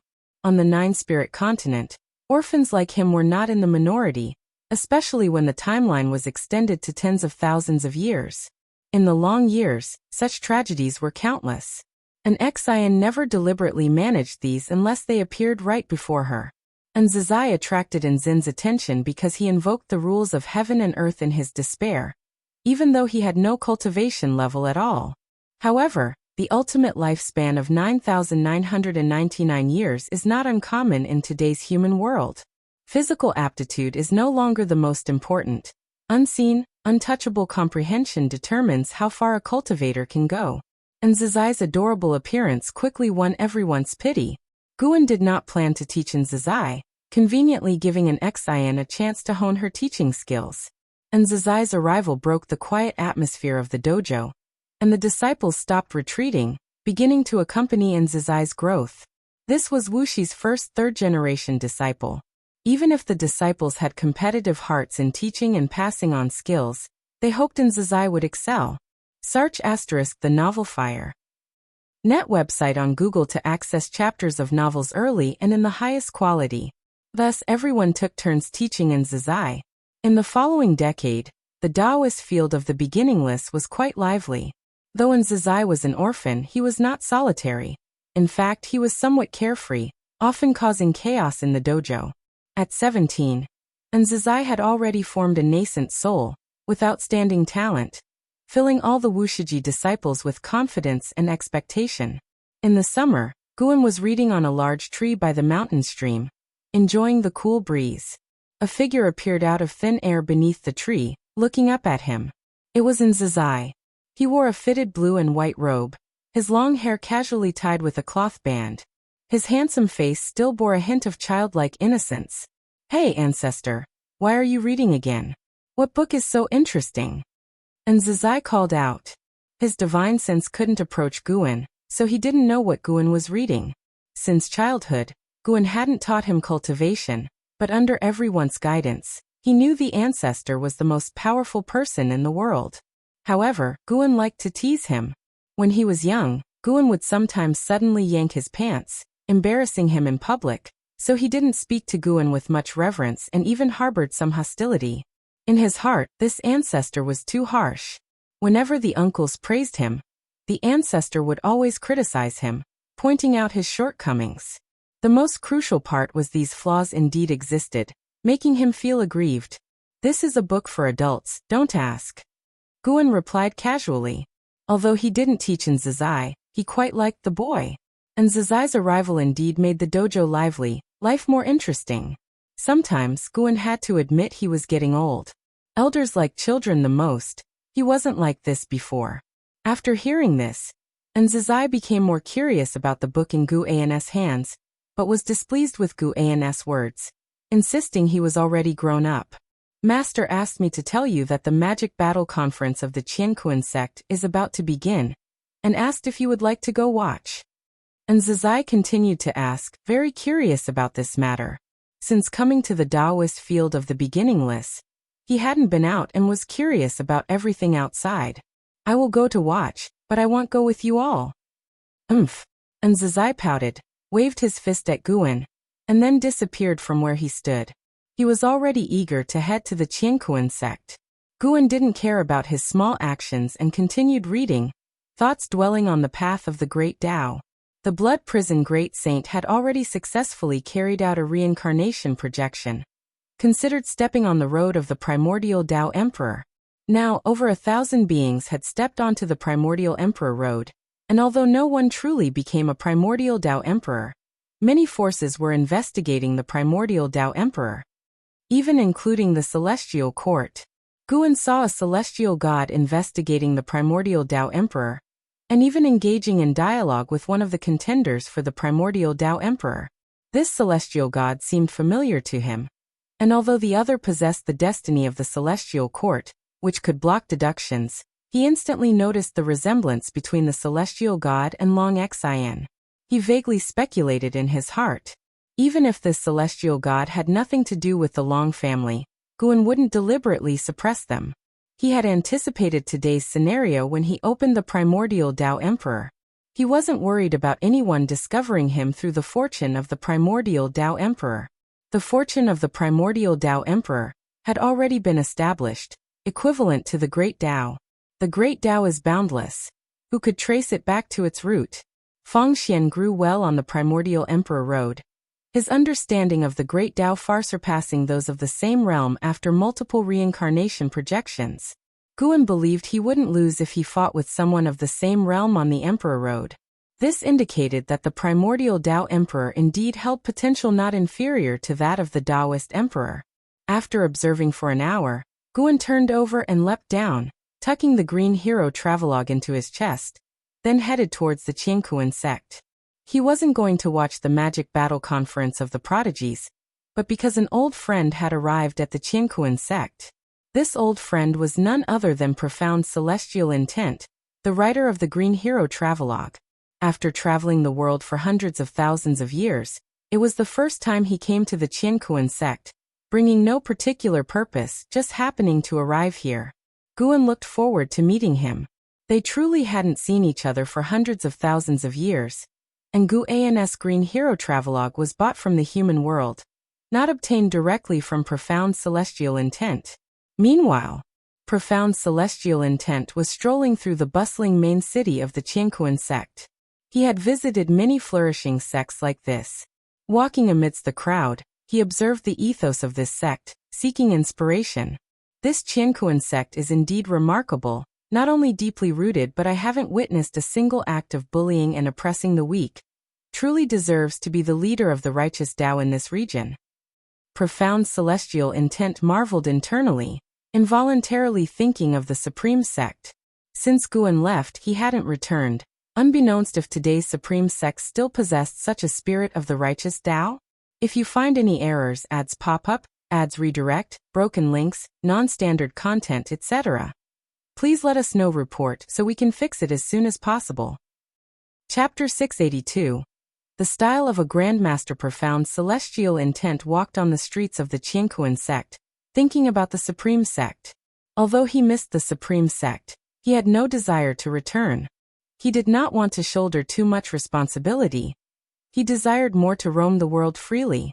Even if the Supreme Sect had the extraordinary opportunities left by the supporting Tao Sword Venerable, he still did not wish to go back. Compared to the cultivation level, he had more pursuits. In his view, if one lived only to live longer, it would be very dull. He enjoyed experiencing the dust and grime of the human world, interacting with different people, and he liked writing these experiences down, hoping that those destined to see them would make his life worthwhile. Of course, the reason he was willing to stay away from the Supreme Sect was that Guan had left. Although Guan was gone, the sword intent left at the heaven-repairing platform remained, showing that Guan still had affection for the Supreme Sect. With someone protecting the Supreme Sect, he had no worries. "Hey fellow Taoist, you look unfamiliar. Is this your first time here?" A voice interrupted Profound Celestial Intent's thoughts. He turned his head to see a middle-aged cultivator approaching. This person was wearing an elegant blue robe, his demeanor serious, exuding an extraordinary aura. Profound Celestial Intent stopped, waited for him to approach, and then spoke. "I am Profound Celestial Intent, indeed. It is my first time visiting the Qiankuan sect. I came to broaden my horizons after hearing about your grand assembly." He had entered the Qiankuan sect openly, registered his identity, and handed over spirit stones, so he was not worried about any trouble. The middle-aged cultivator spoke softly. "I have a few books here that can help you better understand the Qiankuan sect. Would you like to look at them?" Turns out he was promoting books. Profound Celestial Intent was somewhat disappointed. He couldn't discern the man's cultivation level and had thought he was a great cultivator. Now it seemed the man likely possessed some secret treasure, and his cultivation was probably not high. "How many spirit stones?" Profound Celestial Intent asked. Being new here, he didn't want to instigate trouble. If it wasn't too expensive, he could consider it a good deed. 100 pieces of top-grade spirit stones, the middle-aged man said seriously. "So expensive? Forget it." Profound Celestial Intent shook his head and walked away. Unexpectedly, the middle-aged man blocked him again, making him annoyed and ready to get angry. The middle-aged man raised his right hand, twisted his fingers to reveal 7 books, and Profound Celestial Intent was drawn to their titles. Qiankuan Secret History, Elder's Apricot Loft Tour, That Night, That Wind, Those Emotions. Just from the titles, Profound Celestial Intent sensed an author's magnificent literary accomplishment, as if he saw a literary giant comparable to himself. "You definitely won't regret buying them," the middle-aged man said earnestly. as though imparting a world-class secret manual. Profound celestial intent asked, "May I take a look at a couple of pages?" The middle-aged man immediately took out a book and handed it to him. He accepted it, flipped a page casually, and was astounded. "I'll buy it. Do you have any more?" Profound celestial intent asked resolutely, determinedly. "No more, but there will be more in the future. If you're still here when the new books come out, I'll find you," the middle-aged man replied, shaking his head, always serious, leaving one unable to imagine him doing such things. His attitude greatly impressed profound celestial intent. What kind of conviction is this? CTH Ovalfire. At website on Google to access chapters of novels early and in the highest quality. May I ask for your name, fellow Taoist? After the transaction, profound celestial intent raised his hand to salute and asked, his tone full of respect. The middle-aged man returned the salute, and then left with a single sentence. "I am Zhang Chuanqiu." Zhang Chuanqiu? Profound celestial intent remembered the name, deciding to write it into his book. Subsequently, profound celestial intent lost interest in sightseeing and quickly found an inn to savor the newly acquired treasure. Elsewhere, the magic battle conference of the Qiankuan sect officially began, and Zizai followed an Xian to see the excitement. They were warmly received by the Qiankuan sect's senior members. Hearing that Zizai was Zin's disciple made the senior members gaze at him fervently. Wuxia previously sent Tian Hao to the Qiankuan sect, a person who truly made the Qiankuan sect famous worldwide, bearing profound significance. An Xian was Wuxi's eldest disciple. To be taken as her disciple meant that Zizai must be an extraordinary existence. However, they did not dare to recruit rashly. They simply endeavored to please Zizai. In the pavilion observing the battle, Yuan Luo sat on a chair, looking far towards the pavilion where the elders gathered. His eyes landing on Zizai, frowning slightly. He naturally recognized an Xian and respected her greatly. In his youth, an Xian had even given him a spell. Yet seeing the elder's attitude made him somewhat unhappy. The Qiankuan sect was fine everywhere except for a lack of confidence, always needing Wuxi's assistance. The 20 prodigies previously sent by Wuxia were indeed strong. A few even made him troubled, but these people stuck together and never truly integrated into the Qiankuan sect. Sometimes, he worried they might betray them. In his view, where in this world is there perpetual giving? Why did Wuxia help the Qiankuan sect so much? If in the future, Wuxia needed reciprocation, how could the Qiankuan sect refuse? Always relying on others, when can they become independent? The Tao court is like this, with too many factions, always clashing, unable to truly rule the world. Sometimes, one decision stirs internal debate for decades, centuries, and even the master of the Tao court lacks absolute power. Yuan Luo noted Zizai's appearance, and Zizai seemed to sense something, turning to look at him. Their eyes met in the distance, and Yuan Luo quickly averted his gaze. Zizai frowned slightly, feeling uncomfortable under Yuan Luo's stare. That person's name is Yuan Luo. He was once our Qiankuan sect's top genius, quite remarkable.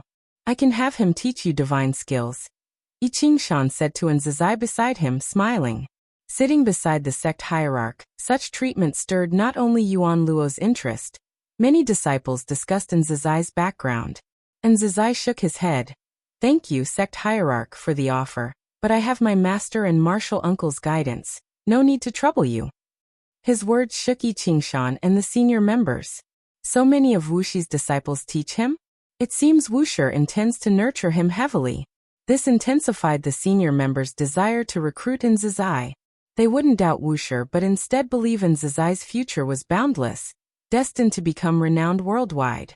LV Xian, Chen Chuan, and Sheng Tian already had world-renowned names. This young man was likely to surpass these three. Zizai felt uncomfortable with their gazes, so he could only direct his attention to the ongoing combat ahead.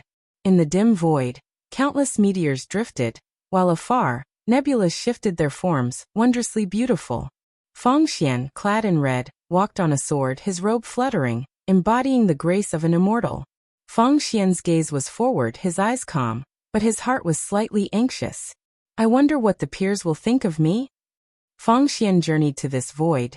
Sensing the destiny of the primordial Tao Emperor here, not the true primordial Tao Emperor, as the destiny was lesser, but close. He had studied the primordial Tao Emperor for many years, encountering a bottleneck now, urgently wishing to exchange insights with others. If you find any errors, ads pop up, ads redirect, broken links, non-standard content, etc., please let us know. Report so we can fix it as soon as possible.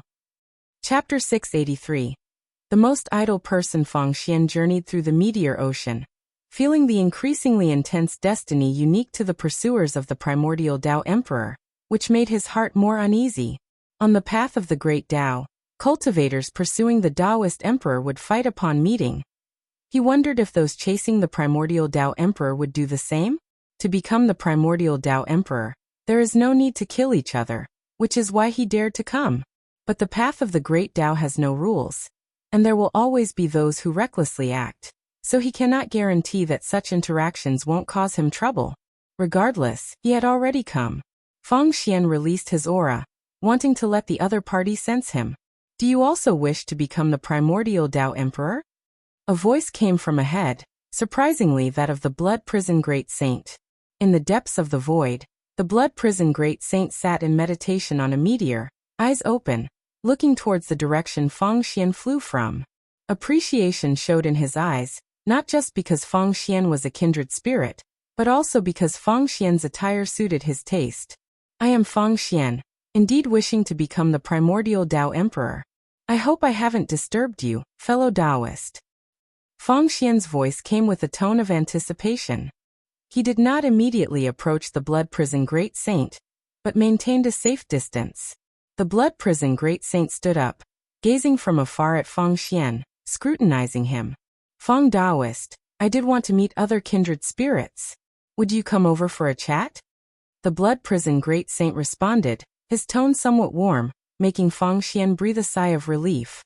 The Blood Prison Great Saint had long wanted to converse with a kindred spirit, not for cultivation, but to complete the tasks assigned by his master. He came to the path of the Great Tao not only for cultivation, but also to gather intel on the Taoist Emperor and the primordial Tao Emperor.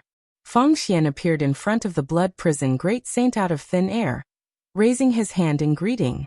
The Blood Prison Great Saint smiled, warmly grabbing Feng Xian's wrist and pulling him to sit down for a chat. Feng Xian remained slightly vigilant, but as their conversation deepened, he grew fond of the Blood Prison Great Saint. The Blood Prison Great Saint began by sharing his insights without reservation, speaking boldly without probing Feng Xian. Having lived until today, Feng Xian had experienced a lot of deceit, and could discern that the Blood Prison Great Saint bore no scheming, only infinite curiosity about the primordial Tao Emperor. He too was filled with curiosity about the primordial Tao Emperor, feeling he could enjoy a pleasant rapport with the Blood Prison Great Saint. After the Blood Prison Great Saint finished sharing his insights, Feng Xian too spoke without reservation, which also gained the Blood Prison Great Saint's favor. This person is good, can befriend.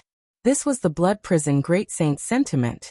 Having been on the path of the Great Tao for so many years, he felt lonely, long wanting someone to talk to. The two felt an instant connection, lamenting not having met earlier. When the Blood Prison Great Saint revealed he came from the celestial spirit great world, under the primordial sword master, Feng Xian was shocked, which puzzled the Blood Prison Great Saint, who inquired about it. After hesitating for a moment, Feng Xian disclosed his origin. Upon hearing that Feng Xian was once a battle court disciple and participated in the attack on the celestial spirit great world, later being exterminated by the supporting Tao Sword Venerable, the Blood Prison Great Saint couldn't help but laugh. Just when Feng Xian thought the Blood Prison Great Saint would mock him, the Blood Prison Great Saint laughed and said, "The fact that you survived under my master's hand means you weren't meant to die, although it must be confessed that my master showed mercy. To be honest, I've had the same experience as you." Feng Xian was surprised, not expecting the Blood Prison Great Saint to have had a similar experience. He immediately inquired about his past, and the Blood Prison Great Saint began to recount his tale. Knowing that the Blood Prison Great Saint came from the mortal world, nearly killing the supporting Tao Sword Venerable's disciple after ascending, and was eventually subdued by the Sword Venerable, gaining an unprecedented opportunity, made Feng Xian hold the supporting Tao Sword Venerable in even greater esteem. let alone, in that battle, the supporting Dao sword Venerable really could have annihilated all battle court beings. This supporting Dao sword Venerable was truly merciful, a deservedly enlightened great power. He felt that the sword Venerable acted so, considering that many of the battle court disciples were against their will, much like himself, having no choice but to follow orders from the sect. After their honest exchange, their relationship improved, and the blood prison great saint proposed they become sworn brothers, to Feng Xian's delight. They immediately knelt and swore to the supporting Dao sword Venerable and the great Dao, which left Guan at the Taoist field of the beginningless both laughing and crying. Karma is indeed interesting. Although he could not predict how the primordial Dao Emperor would develop, he could precisely forecast the futures of the blood prison great saint and Feng Xian. The two would venture together on the path of the great Dao, even expanding their sworn brotherhood to include other prodigies chasing the primordial Dao Emperor. Eventually, the blood prison great saint would bid farewell to his brothers and return alone to the celestial spirit great world, while Feng Xian and the others would continue to make a name for themselves on the path of the great Dao, with their future being immeasurable. Millennia passed swiftly. One day, in early summer, Guan was fishing in the dojo, holding a fishing rod in one hand and a book in the other, a new work by Profound Celestial Intent. Through his minor manipulations, Profound Celestial Intent remained in the Qiankuan sect, waiting for more books to appear before him, unaware that these books contain Dao intent, causing Profound Celestial Intent to frequently achieve enlightenment, and steadfastly decide to linger a while longer. Yes, just linger a little longer. He's destined to roam the earth. CTH Novel F.I.R. Net website on Google to access chapters of novels early and in the highest quality. With this mindset, Profound Celestial Intent eagerly anticipated more works from that mysterious author. Even if it meant waiting 100 years for a book, he thought it worth it. As Guan enjoyed a peaceful moment of relaxation, a figure appeared behind him. Ancestor, Master won't let me go out, fearing that if I leave, I won't return. But I just want to go out for some experience, and I will come back eventually. And Zizai said aggrievedly, his temperament still youthful at 1,000 years old, because he had yet to experience life's trials, and he knew this, hence his desire to gain experience, just like the prodigies of the Qiankuan sect. Guan, with his back turned to him, responded casually, "You underestimate the hold of the mortal world. Once you go out, you might not return. I can't make this decision. If you want to go out, persuade your master. Frankly, even if you don't come back, I won't mind." Although Guan didn't mind Zizai, he cared a lot about Xian. Knowing how much Xian cherished Zizai, he didn't want to interfere with Zizai's life. Hearing his words, Zizai couldn't help but glare at him, feeling his ancestor's nature was as perverse as ever. Zizai rolled his eyes and asked, "Ancestor, how about if I go to visit my uncles?" LV Xian and the others were far from the nine-spirit continent, a journey long enough for him to gain experience. "Ask your master." "Can you just speak a little bit for me?" "Ask your master." "You." No matter how Zizai tried to persuade him, Guan remained unmoved, leaving him quite frustrated. Just then, Xian appeared beside him, scaring him into bowing quickly. Xian frowned, saying solemnly, "Haven't I told you not to disturb your ancestors' cultivation without reason? Is this considered cultivation?" Zizai couldn't help but retort. Ever since he became aware, he had never seen Guan cultivate. In his opinion, among the beginningless, the most idle was Guan. Unpleased, Zin's eyes flashed and she scolded, "Kneel and apologize." Zizai felt aggrieved to the point of bursting, yet chose to obediently kneel. Guan turned around, smiling at Zizai, making his eyes redden. Xian looked towards Guan asking, "Master, can you predict whether he will return if he goes out?" Zizai suddenly felt hopeless, believing Guan would certainly not speak up for him. "He will return, but he will go through many events." Guan casually replied, surprising Zizai. Guan had not spoken. He had discerned Zizai's destiny upon leaving the dojo. Eventually, the kid would return, but before that, he'd face many trials, perhaps bearing some missions. Of course, These missions were only within the celestial spirit great world, and weren't significant in Guan's eyes. But as long as this kid could resolve them on his own, he was disinclined to interfere. And Zizai was certainly not the last Wushiji disciple. There would be new disciples in the future, so Guan did not consider him crucial. And Xian understood her master's implication. And Zizai would experience many things, and they would undoubtedly be quite challenging. If you find any errors, ads pop up, ads redirect, broken links, non-standard content, etc., please let us know. Report so we can fix it as soon as possible. Chapter 684. Are you ready to face life's challenges? You will meet many people, and you may make enemies. Perhaps you will fall in love with someone, but in the end, it might be unfulfilled. Even so, you still want to go out? And Xian looked at Zizai and asked, her tone melancholy. And Zizai was overjoyed upon hearing this, because his master finally relented. Gain or lose, it is my fate. I just want to see, not necessarily to gain anything. And Zizai looked up at his master, and answered seriously. Watching his expression, and Xian sighed, took out her Tao treasure, the 6 Paths mirror, and handed it to Zizai, saying, this is my magical treasure. I'll lend it to you. Go visit Chen Chuan. Show him this mirror, and he will see you. Tell him I would like you to follow him to cultivate swordsmanship. As Zizai took the 6 Paths mirror, and was about to say something, and Xian handed him a jade pendant, saying it could guide his direction. Go now or I'll change my mind. And Xian said with an indifferent expression. Guan glanced back at Zizai and laughed. Look at you making your master so angry, such impiety.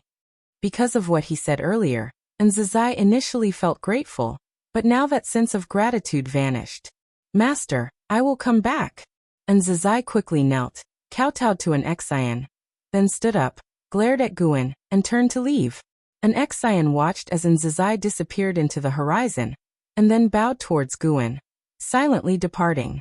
Guan didn't console Xian. Instead, he had a mischievous feeling as if watching a play.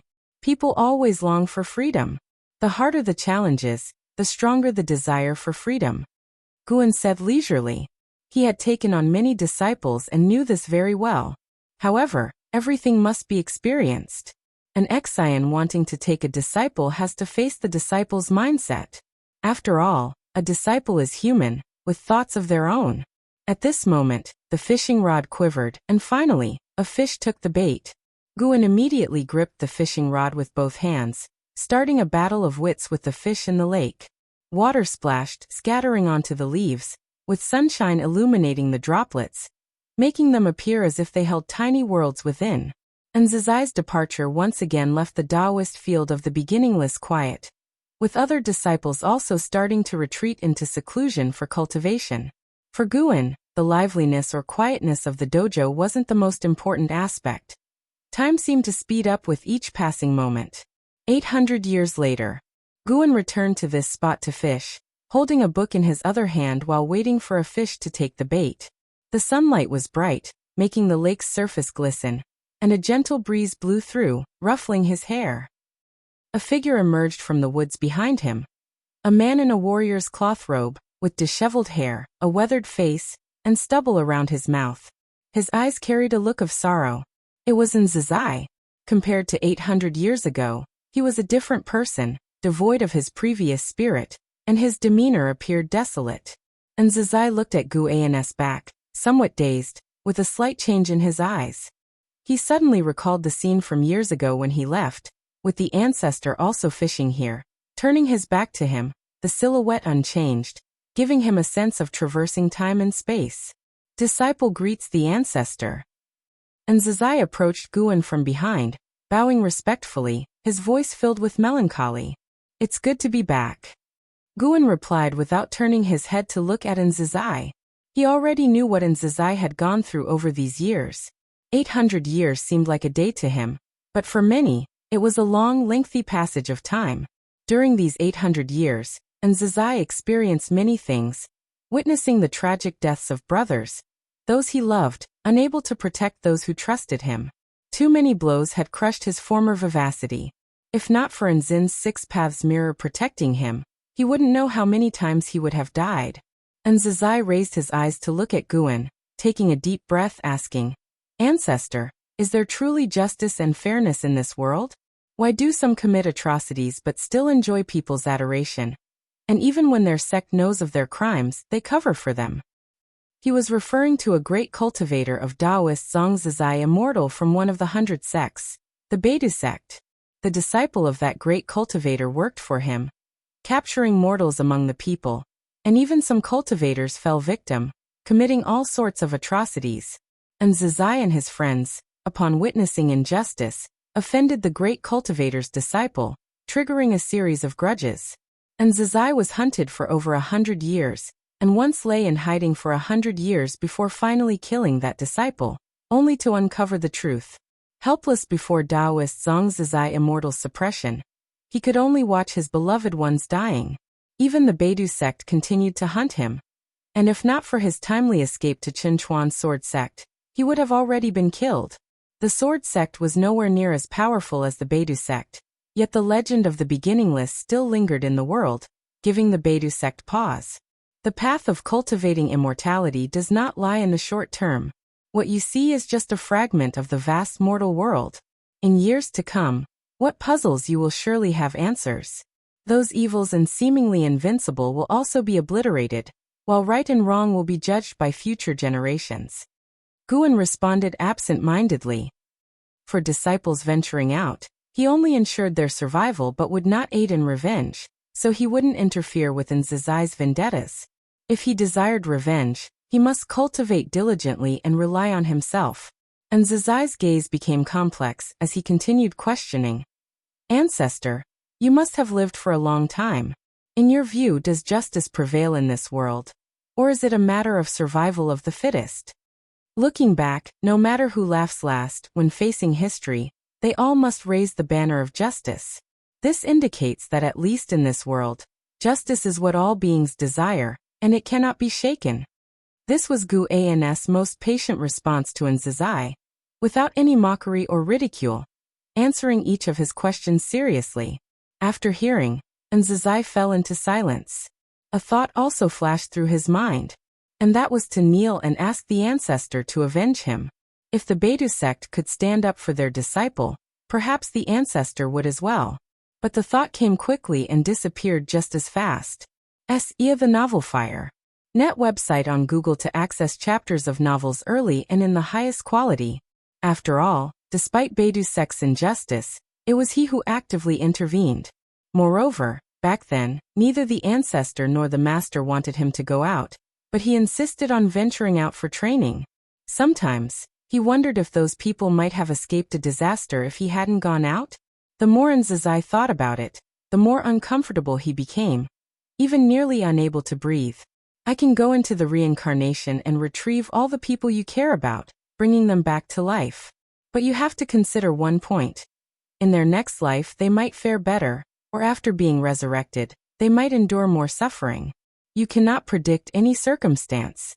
Gu An's voice floated over, making Zazai's face change dramatically, his eyes revealing an expression of disbelief. Into reincarnation? Resurrection? Zazai knew the ancestor was powerful, but he never grasped just how powerful. Yet hearing the ancestor's words today, he was shocked, as if the entire world before him instantly brightened. If you find any errors, ads pop up, ads redirect, broken links, non-standard content, etc., please let us know. Report so we can fix it as soon as possible. Chapter 685. Removing the Son of Heaven. Zazai was shaken by Gu An's words for a long time. When he came to his senses, he began to seriously ponder the words of the ancestor. Should he choose revival? He indeed lacked the courage to say he could protect others for a lifetime, let alone those old friends who had been dead for many years and might have already reincarnated. He remembered his master once said that reincarnation is natural, and many great powers even rely on reincarnation for cultivation. Knowing that his old friends had entered reincarnation brought him some comfort. He originally thought that his old friends would be lost forever, with no hope for reincarnation. After contemplating for a long time, Zazai looked at Guan and replied, "Let things take their natural course. I don't want to interfere in their lives anymore, but I will strive to cultivate, avenge them, and fulfill my mission." The brother closest to him had said before dying that perhaps he was the hope to overthrow the Beidou sect, that he would become the savior. In the eyes of those people, the Beidou sect was the most powerful existence, covering the skies with one hand. And Nzazai had also felt the strength of the Beidou sect. For now he couldn't think of how to topple the Beidou sect. The human world was vast, and almost every place he had been to was under the control of the Beidou sect. Even when encountering cultivators of the Qiankuan sect, they were full of dread for the Beidou sect. From a young age, Nzazai had been instilled with the idea that his ancestor was the strongest, but after going out once, this thought wavered. Even knowing the ancestor could enter reincarnation, he did not feel that the ancestor could reverse the fortunes with sheer personal power. After hearing Nzazai's choice, Guan said nothing more. Nzazai then paid his respects and turned to leave. Nzazai's aura attracted the attention of the dojo disciples, who left their seclusion one after another to seek out Nzazai. Guan continued fishing, but his ears were eavesdropping on their conversations. When the Wushiji disciples learned of Nzazai's experiences, they were filled with righteous indignation. Even the celestial demon child wanted to visit the Beidou sect, but in the end, was subdued by an ex-Cyan. "Uncles, I will take this revenge personally. From now on, I will train diligently. I have seen the worldly affairs of the human world, and I will not let you down again." Nzazai said earnestly, having reignited his fighting spirit after conversing with the ancestor and many mentors. Though he had lost much, he was not left with nothing. He not only had to seek revenge, but also to protect the Wushiji. Emperor Tianhong snorted and said, "What Beidou sect? When you want revenge in the future, I will accompany you. Rest assured, you shall collect the heads of your enemies." Ia the Ovalfire. Et website on Google to access chapters of novels early and in the highest quality. Nzazai couldn't help but look at Emperor Tianhong. Of all the uncles, Emperor Tianhong was the one he respected and feared the most, for Emperor Tianhong rarely spoke, often just watching him in silence. Though Emperor Tianhong didn't like talking to him, he had taught him spells, making him family in Nzazai's heart. Moreover, Nzazai believed that Emperor Tianhong could very well be the second strongest within the Wuxia, next only to the ancestor, and the aura exuded by Emperor Tianhong made him aspire. Hearing such grand words from Emperor Tianhong, Nzazai did not question it. Instead, it made his heart warm, filling him with a profound sense of security. With such mentors around, the unease brought by the Beidou sect gradually dissipated. An ex-Cyan glanced at Emperor Tianhong and said, "You should still cultivate diligently." Emperor Tianhong shifted his gaze and did not retort. "Nephew, tell us what the current human world is like." Celestial Cyan looked at Nzazai and asked curiously. Nzazai nodded and began to describe the landscapes he had seen, including the sword sect founded by Chen Chuan. The Wushiji disciples had also gone out to train before, comparing their memories with Nzazai's descriptions, which made them feel the world had changed greatly. Unfortunately, they could not grasp from Nzazai's words what the top cultivation level in the human world was now. When Nzazai mentioned that the ninth heaven of the immortal path was the Zizai immortal realm, his face was filled with a look of longing, which almost made the crowd laugh, but they restrained themselves and tactfully did not expose it. Within the Qi Sea of the path of the Great Tao, the stars shone brilliantly, and a beam of golden light swept across the top of the Qi Sea. Countless figures advancing within it, all donned in golden battle armor, with an imposing and unstoppable aura. Zhang Buku and Suyu walked amidst the celestial army, rather inconspicuous. Their gazes were fixed on the hulking figure at the forefront of the army. Celestial Calming God. Celestial Calming God was clad in heavy and commanding celestial armor, wielding a large saber, with Dharma aspects ebbing and flowing around him as he walked. "Are we dealing with the chaos evil demon again this time?"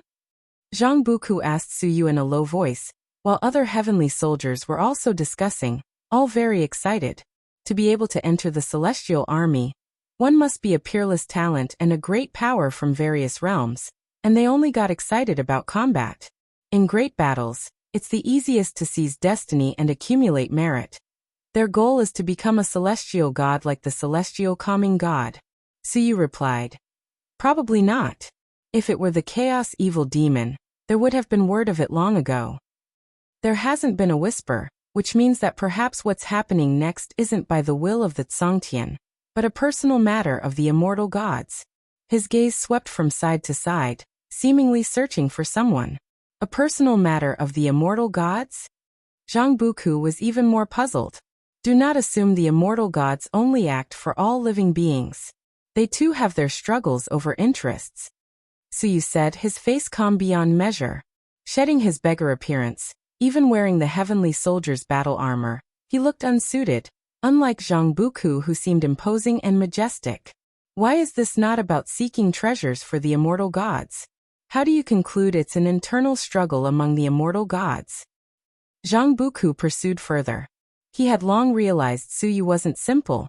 In the Tai's great world, Suyu already acted as if omniscient. Now that they were within the celestial army, Suyu could still answer his questions, filling him with confusion. Based on their tens of thousands of years of life and death bonds, however, he trusted Suyu wouldn't harm him. Because this is the path of the great Tao, a place that cannot be deduced, and where the destiny of the celestial court cannot encompass. Acting here won't be discovered by the celestial court. And even if an immortal god falls here, it's hard to find the true culprit. Suyu's words made Zhang Buku frown. And the surrounding heavenly soldiers, upon hearing this, inquired with Suyu.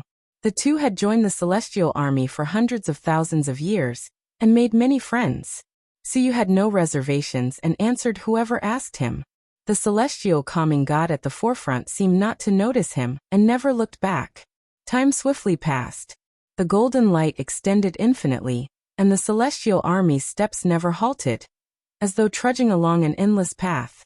For a long time, a vast and overwhelming pressure emanated from ahead, enveloping tens of thousands of heavenly soldiers within the army, causing them all to change their expression. Celestial calming god halted his steps, and with his pause, all heavenly soldiers followed suit, feeling the terrifying pressure from the front, standing solemnly and not daring to speak. Celestial calming god, do you truly intend to annihilate us to the bitter end? A voice filled with murderous intent resounded from the front, the tone full of indignation. Celestial calming god's face was expressionless as he said, choosing the wrong team, picking the wrong camp. One should face a fate of endless calamity, no matter where you flee. You should be grateful that it's me coming instead of that immortal monarch. The mysterious voice followed. Ridiculous. Even the Son of Heaven dares to eliminate you. Your fate and that of Huangfeng immortal monarch will be worse than mine.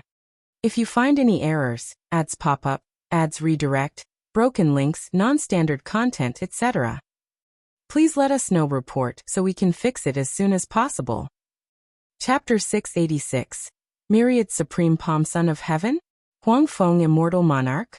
Zhang Buku, upon hearing these two names, felt himself being swept into a terrifying conflict among the immortal gods.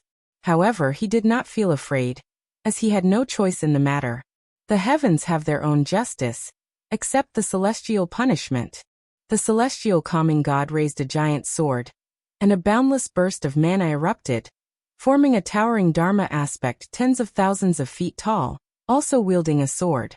Without waiting for the celestial calming god's command, the Dharma aspect swung its blade, as if Pangu was splitting heaven and earth, cutting out a dazzling white light that seemed to want to cleave the cosmic void before it in half. The Qi Si below the great Tao churned violently, creating a spectacle of unparalleled grandeur. All the heavenly soldiers held their breath, their eyes fixed intently forward, the bright light reflecting on their faces, their expressions so stern and unyielding. It wasn't the first time they had witnessed the celestial calming god in action, so they were not shocked, but each time they felt the immense power of the celestial calming god, their hearts would stir with hot-blooded ambition. They too wanted to become such a dominating and powerful celestial god. As the celestial calming god's Dharma aspect swung its blade, the cosmic void ahead shattered in the white light, revealing an incredibly massive figure from the darkness, shrouded entirely in black aura, far larger than the 10,000-foot-high Dharma aspect of the celestial calming god, making all the heavenly soldiers feel insignificant by comparison. Many heavenly soldiers were startled. This figure's demeanor seemed related to the celestial court, Yet their appearance was akin to a chaos evil demon, leading to more speculation about the celestial court. Form ranks, slay the foe. The voice of the celestial calming god roared like thunder, and without hesitation he leapt forward, leading the charge towards the formidable figure. Tens of thousands of heavenly soldiers immediately began to cast spells, forming ranks, as mighty celestial Tao destiny gathered together, creating an oppressive and terrifying momentum that soared higher and higher, as if the majestic might of heaven was awakening. Time flew by, and it had already been 10,000 years since Nzazai returned. Nzazai focused on his cultivation, making rapid progress in his cultivation level. Yet the path of immortal cultivation is long. No matter how fast he cultivated within 10,000 years, he could not catch up with other Wushiji disciples. With those 800 years of experience, his Tao heart became more stable, and he no longer desired to venture out for experience. He diligently practiced day and night, which greatly satisfied an Exian. Guan, however, was somewhat displeased, thinking that Nzazai had become less interesting. He began to look forward to other disciples taking on apprentices. After an Exian took on an apprentice, others indeed began to prepare to take on apprentices. However, with Nzazai's exceptional talent, they had yet to find suitable candidates in the Qiankuan sect or the Nine-Spirit continent, so they had been waiting. The world is vast, with many talents, but for the Nine-Spirit continent, a talent like Nzazai is incredibly rare, 1 in 10,000 years. Days passed quietly, and Guan occasionally paid attention to the state of the path of the great Tao. The primordial Tao Emperor's influence was growing, with the number of Tao seekers exceeding 3,000, although many more desired to become the primordial Tao Emperor. Yet many perished on the journey. On the path of the great Tao, some matters related to Zhangbuku also caught Guan's attention. Shrouded by the destiny of the celestial court, Zhangbuku's actions were difficult to fully foresee, but his extensive activities always left traces, allowing one to follow his trail. The heavenly army to which Zhangbuku belonged was active on the path of the great Tao, conquering in all directions, causing many forces to be apprehensive. One of the followers of the primordial Tao Emperor expressed confusion to others about why the celestial court was so ostentatious, unlike their past conduct. Guan did not interfere with the actions of the celestial court, as long as they posed no threat to him. On this day, Guan had just returned to the Taoist field of the beginningless, sitting on a cliff, playing with the wooden plaque formed by the 72 immortals of Jin Dong, his gaze falling on the reincarnation of Tai Immortal Monarch. This live's Tai Immortal Monarch had lived for over 10,000 years, a disciple of one of the 100 sects in the human world, considered to have exceptional talent, currently experiencing his own life. The present Tai Immortal Monarch seemed to have fully integrated into the celestial spirit great world. Yet his celestial Tao immortal position would eventually lead him out of this realm. Sar the Novel Fire. Net website on Google to access chapters of novels early and in the highest quality. Aside from the celestial court coming to seek Tai Immortal Monarch, the reincarnation of the chaos evil demon, Yuan Luo, had also sowed the seeds of disaster in this realm. Guan pondered on how to face the celestial court. One day he knew he would have to make a choice, whether to join the celestial court, oppose it, or live a life of hiding everywhere.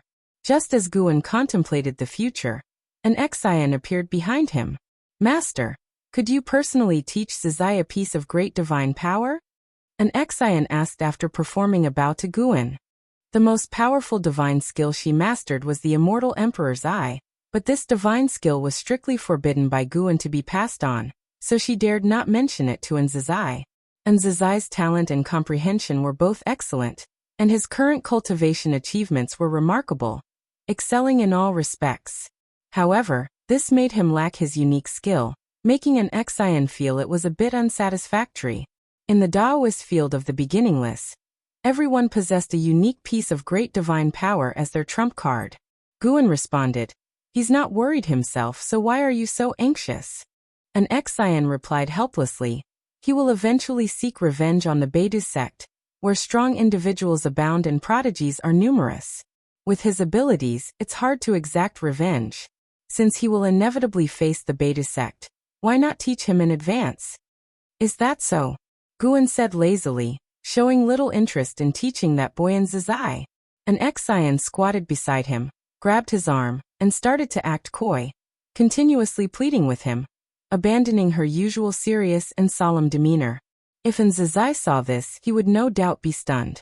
All right. Unable to withstand his beloved apprentice's coquetry, Guan could only agree. There's no better time than the present, I'll teach him today. An Exian, delighted, stood up and disappeared from the spot with him. A stick of incense's time later, a refreshed Nzazai, clad in clean robes, arrived behind Guan, respectfully saluting, unable to show the same disrespect to Guan as in his youth. Only after experiencing certain things did he realize how difficult everything he had now was to obtain. And everything he now possessed was brought to him by the ancestor. Even when his master took him as a disciple, it required the approval of the ancestor. What divine skill do you want to learn? Guan asked as he stood up, turning to face him. The breeze grazed Guan's black attire, and he still exuded the carefree immortal aura that transcended worldly constraints. On the way, Nzazai had already made up his mind, and he answered without hesitation. I want to learn a divine skill that can bring justice to the world, capable of forcefully suppressing all injustice. Guan's lips curled slightly, amusedly saying, Speak so righteously, isn't it just about wanting a sufficiently domineering divine skill? Nzazai scratched his head in embarrassment after hearing this. Seeing this gesture, Guan inwardly nodded in satisfaction. This was more like him in the past, not so weary and stagnant. I recently created a palm technique that may satisfy you. Continued Guan, you just created it? Nzazai hesitated slightly, suspecting that the ancestor wanted to use him to test it out.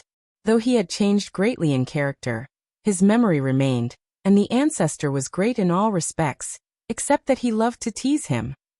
Guan introduced, this palm technique is named Myriad Supreme Palm, consisting of 7 palms. Mastering the first palm alone is enough to quell all chaos in the world. If you find any errors, ads pop up, ads redirect, broken links, non-standard content, etc., please let us know. Report so we can fix it as soon as possible. Chapter 687. As Godly as Stabilizing the World. CTH Novel Fire. Net website on Google to access chapters of novels early and in the highest quality. Myriad Supreme Palm. Nzazai muttered the name of this palm technique, having heard Guan say that the first palm could quell all the chaos of the world, which made him anticipate and feel pleasantly surprised. The name itself sounds powerful. Please, ancestor, teach me. Nzazai immediately knelt down, speaking with a face full of expectation. Guan looked at him, smiled, and said, The Myriad Supreme Palm is a secret skill I created after comprehending the Great Tao. It consists of 7 palms, equivalent to 7 kinds of great divine power. The first palm I will teach you is named World Stabilizing Like a God. Nzazai listened patiently. This was Guan's first time teaching him, and he wanted to prove his talent, so he was very attentive. Gradually, his mind became immersed. He was entering the Tao. It wasn't that his comprehension was astonishing, but rather Guan was guiding him with his Tao intent. Since an Exian had spoken, and Nzazai was the first to cultivate the Myriad Supreme Palm, Guan naturally had to teach earnestly. He was bound to ensure Nzazai's Myriad Supreme Palm would become renowned. Unknown how much time had passed. When Nzazai awakened, his eyes became clear, and it was now nighttime. He instinctively looked around, and did not find ancestor's silhouette. He took a deep breath, reminiscing about the insights in his mind, and his spirit trembled. He had never encountered such a powerful secret skill before. He hadn't even mastered it yet, but just recalling the inherited memory, he felt this secret skill was invincible in the world. This was only the first palm. What kind of incredible power would the 7th palm possess? For the first time, he became intensely curious about ancestors' Tao practice. What kind of cultivation level was needed to create such a secret skill? Nzazai suddenly wanted to follow Guan by his side to cultivate. Previously, he thought Guan was annoying and would keep his distance, but now, he was curious about everything about Guan. How high is ancestors' Tao practice? What kind of life has he experienced? Why does ancestor refuse to appear in the world? So many questions aroused Nzazai's sense of rebirth. even filling him with fighting spirit. Thus, in the days that followed, Nzazai began to stick to Guan. As long as Guan was in the dojo, he would go to Guan's side to cultivate the myriad supreme palm. As time passed, the Wushiji disciples gradually learned that Guan had created a secret skill, but they didn't ask Nzazai about how to cultivate the myriad supreme palm. Without Guan's orders, they didn't dare act rashly. This had been a rule cultivated over hundreds of thousands of years, where disciples would not exchange divine skills, and they had full confidence in their own divine skills. In the void, countless meteors floated silently in the darkness. The blood prison great saint and Feng Xian sat shoulder to shoulder, cultivating together. Feng Xian opened his eyes, exhaled a breath of turbid air, and his eyes became complex. How many lifetimes have you projected? The blood prison great saint's voice came from beside him, with a tone of exhaustion. Feng Xian glanced over. Seeing blood prison great saint's expression was somewhat desolate as well, he replied, 27 lifetimes, all were bitter. The blood prison great saint followed with a sigh. 21 lifetimes, I was bitter too. Both fell into silence together. After a while, perhaps experiencing enough failures can prepare one for all future hardships. The strength of the primordial Tao Emperor isn't just about cultivation level and divine skills, but also a robust Tao heart. Feng Xian sighed. He could hardly imagine how many reincarnations the real primordial Tao Emperor had experienced, and what kind of mindset he had when looking at the great Tao. At all things? Perhaps they hadn't heard of the primordial Tao Emperor before, because he had already transcended, without any desire for fame or gain. The blood prison great saint nodded, saying, the higher my achievement in cultivating this path, the more I revere the primordial Tao Emperor. No wonder my master sent me to cultivate. I feel the primordial Tao Emperor is stronger than the Taoist Emperor. Feng Xian smiled and replied, that's inevitable. The Taoist Emperor relies purely on slaughter, and does not cultivate the heart. The two continuously expressed their longing for the primordial Tao Emperor. Even though they had cultivated up to now, they still couldn't see the day when their Tao would be complete, but having each other, they felt more confident and less confused. Just as the two were having an unending exchange, a dazzling light erupted from the depths of the darkness, catching their attention. An overwhelming aura came, causing them to frown. Boom! A Jing Hong shot over swiftly, making the void where the blood prison great saint and Feng Xian resided as bright as day. The two looked up to see a figure above. It was a man cloaked in a black robe with chain armor underneath, standing in the void. His face was grim, eyes like a snake, looking down at the blood prison great saint and Feng Xian with furrowed brows. Blood prison great saint was the first to ask, is there something you need? Although the opponent's aura was powerful, he wasn't fazed at all. At worst, they would fight. It had been many years since he last battled. Feng Xian glanced at blood prison great saint, suddenly feeling this sworn brother was more belligerent than he imagined, because he heard the eagerness in the blood prison great saint's tone. Although Feng Xian was considered a genius, he didn't like to fight. To him, immortal cultivation didn't necessarily require combat. Fighting was the ultimate last resort. The celestial court is arresting beings who are stepping onto the Emperor Road. Although you don't have the destiny of the Taoist Emperor, the destiny on you too is very special, and you might be targeted by the celestial court. Leave the path of the great Tao soon. The black-robed man looked down at the blood prison great saint and Feng Xian, then turned and left, shattering the void in the blink of an eye and disappearing without a trace. The celestial court? Blood prison great saint frowned. He had heard this name before, but didn't know much about it, only that the legendary immortal gods came from the celestial court, which also represented the heavenly Tao. Feng Xian knew more about the celestial court, and his expression turned ugly. He whispered, better to believe it exists than not. We should find a place to hide, at least stay away from the main plane of the path of the great Tao. Blood prison great saint glared and said, so what if it's the celestial court? This is the path of the great Tao. I've never heard of a force that could dominate it single-handedly.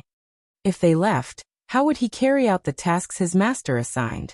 Feng Xian wanted to continue persuading when suddenly, a vast oppression descended, enveloping them both, causing their expressions to change.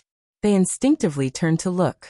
From the direction where the black-robed man had appeared, a golden light unfolded rapidly toward them, accompanied by deafening footsteps, as if tens of thousands were marching together. The blood prison great saint immediately took out his Tao treasure, the heaven-breaking blood prison saber. With the Tao treasure out, the suppressive force he encountered immediately weakened. He grabbed the adjacent Feng Xian, who was immobilized by the oppressive force, and turned to flee. Humph! Where do you think you're going? The celestial calming god's cold snort came from behind. Before blood prison great saint could turn his head, he suddenly felt an irresistible pull. Even the Tao treasure couldn't completely resist this suction force. Blood prison great saint was greatly horrified and instinctively turned his head, seeing the endless darkness like a giant abyssal mouth engulfing everything, about to swallow him and Feng Xian. If you find any errors, ads pop up, ads redirect, broken links, non-standard content, etc., please let us know. Report so we can fix it as soon as possible. Chapter 688. Unfathomable Ancestor. Within the Wusher dojo at dusk, Guan was carving a wooden figure in the courtyard. Shenzhen was cultivating in front of the artifact refining cauldron, and Zizai was pondering deeply atop the courtyard wall, as the twilight glow cast an aura of tranquility and harmony over the entire courtyard. Suddenly, Guan slightly raised his eyebrows. He sensed that blood prison great saint and Feng Xian had been captured, and the threads of destiny suddenly became blurred. Celestial Court. Only the Celestial Court could make destiny appear this obscure. Fortunately, the blood prison great saint and Feng Xian carried the destiny of the primordial Tao Emperor, allowing him to track their whereabouts. Guan began tracing their trail through the destiny of the primordial Tao Emperor, and saw the plight of blood prison great saint and Feng Xian. Guan suddenly thought of the divine court within the Taiwei Great World. The divine court was also aiding the immortal gods in capturing creatures, tossing them into a furnace, and now the same fate befell blood prison great saint and Feng Xian.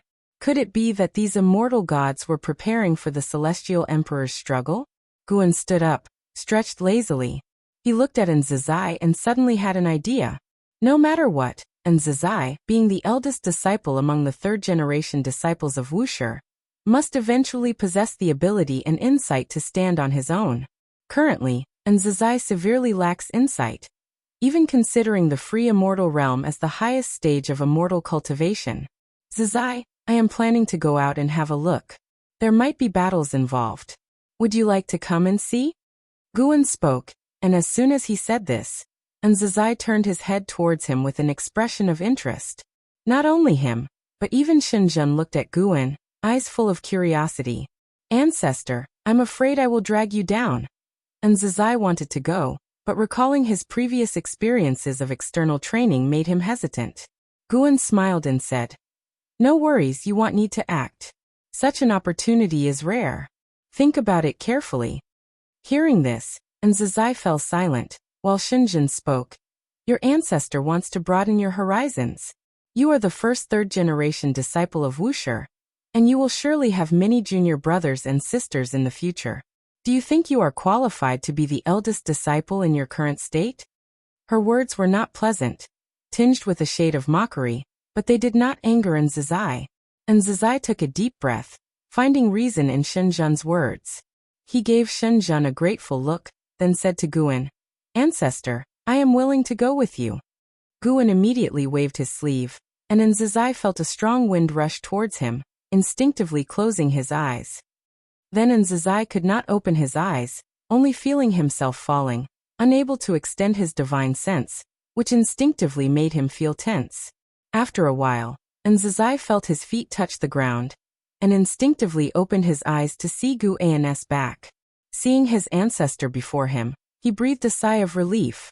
Without speaking, he raised his head to observe the surroundings. He found himself in a dim world, the celestial vault pitch black like a starless night sky. The barren earth and heaps of scorched soil emanated fire sparks and smoldering smoke, gradually making him feel the heat. What is this place? Confusion filled Zizai's heart, and he could only look towards his ancestor. Guan said, We are inside a great cauldron, where thousands of beings beyond the 9 heavens of the immortal path are suffering.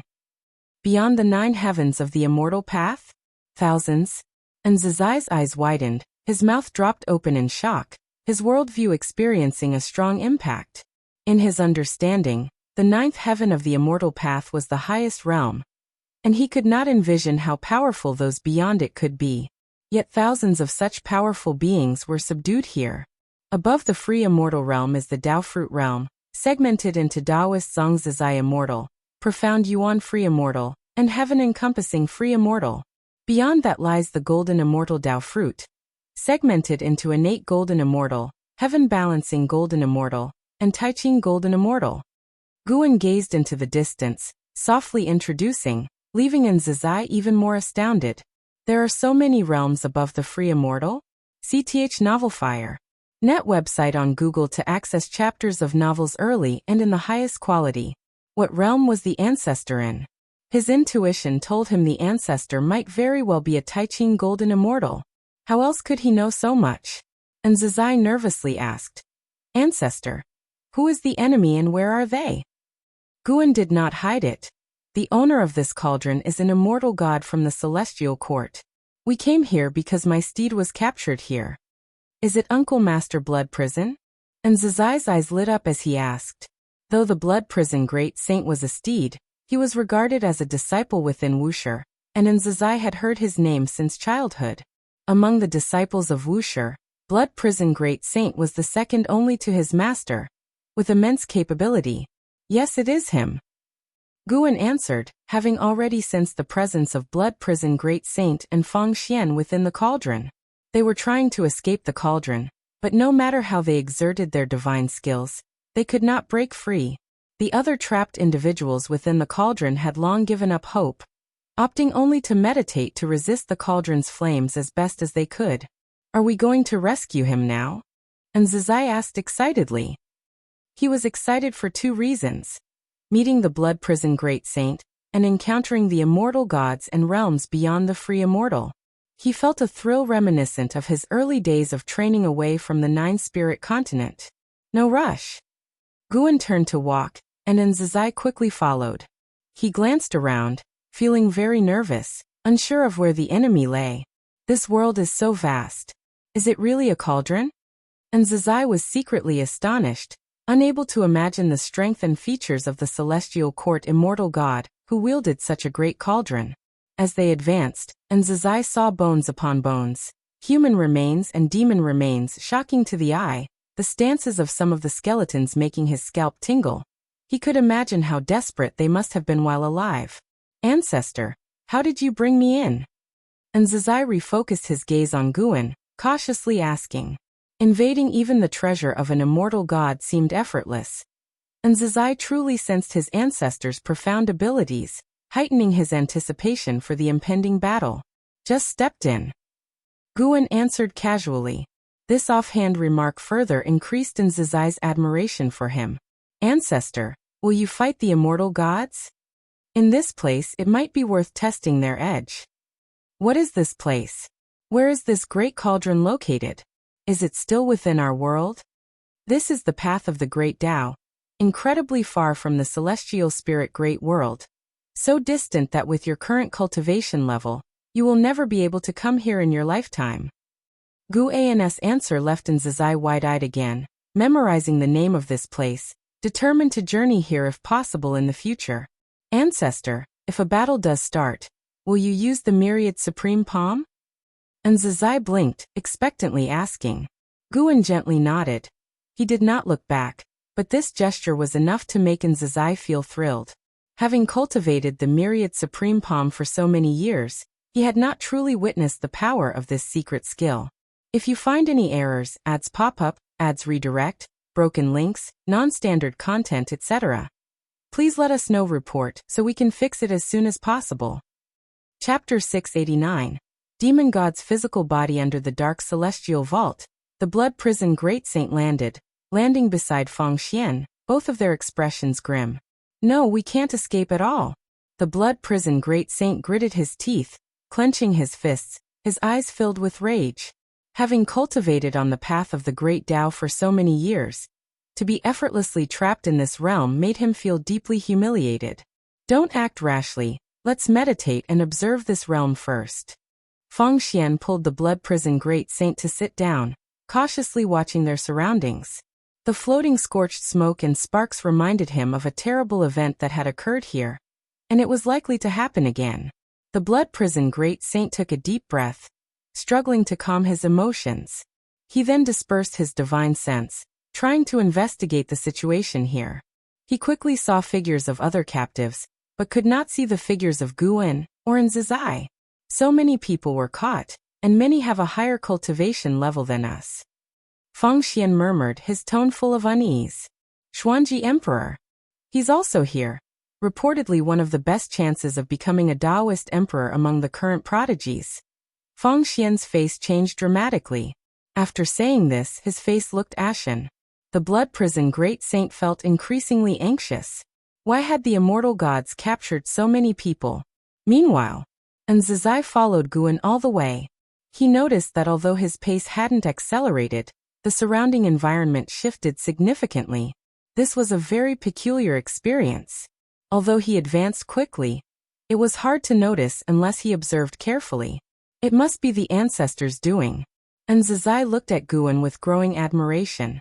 As a child, he didn't understand why his master always obeyed the ancestor without question, and wouldn't ask a single question regarding his commands, nor why other disciples feared the ancestor so much.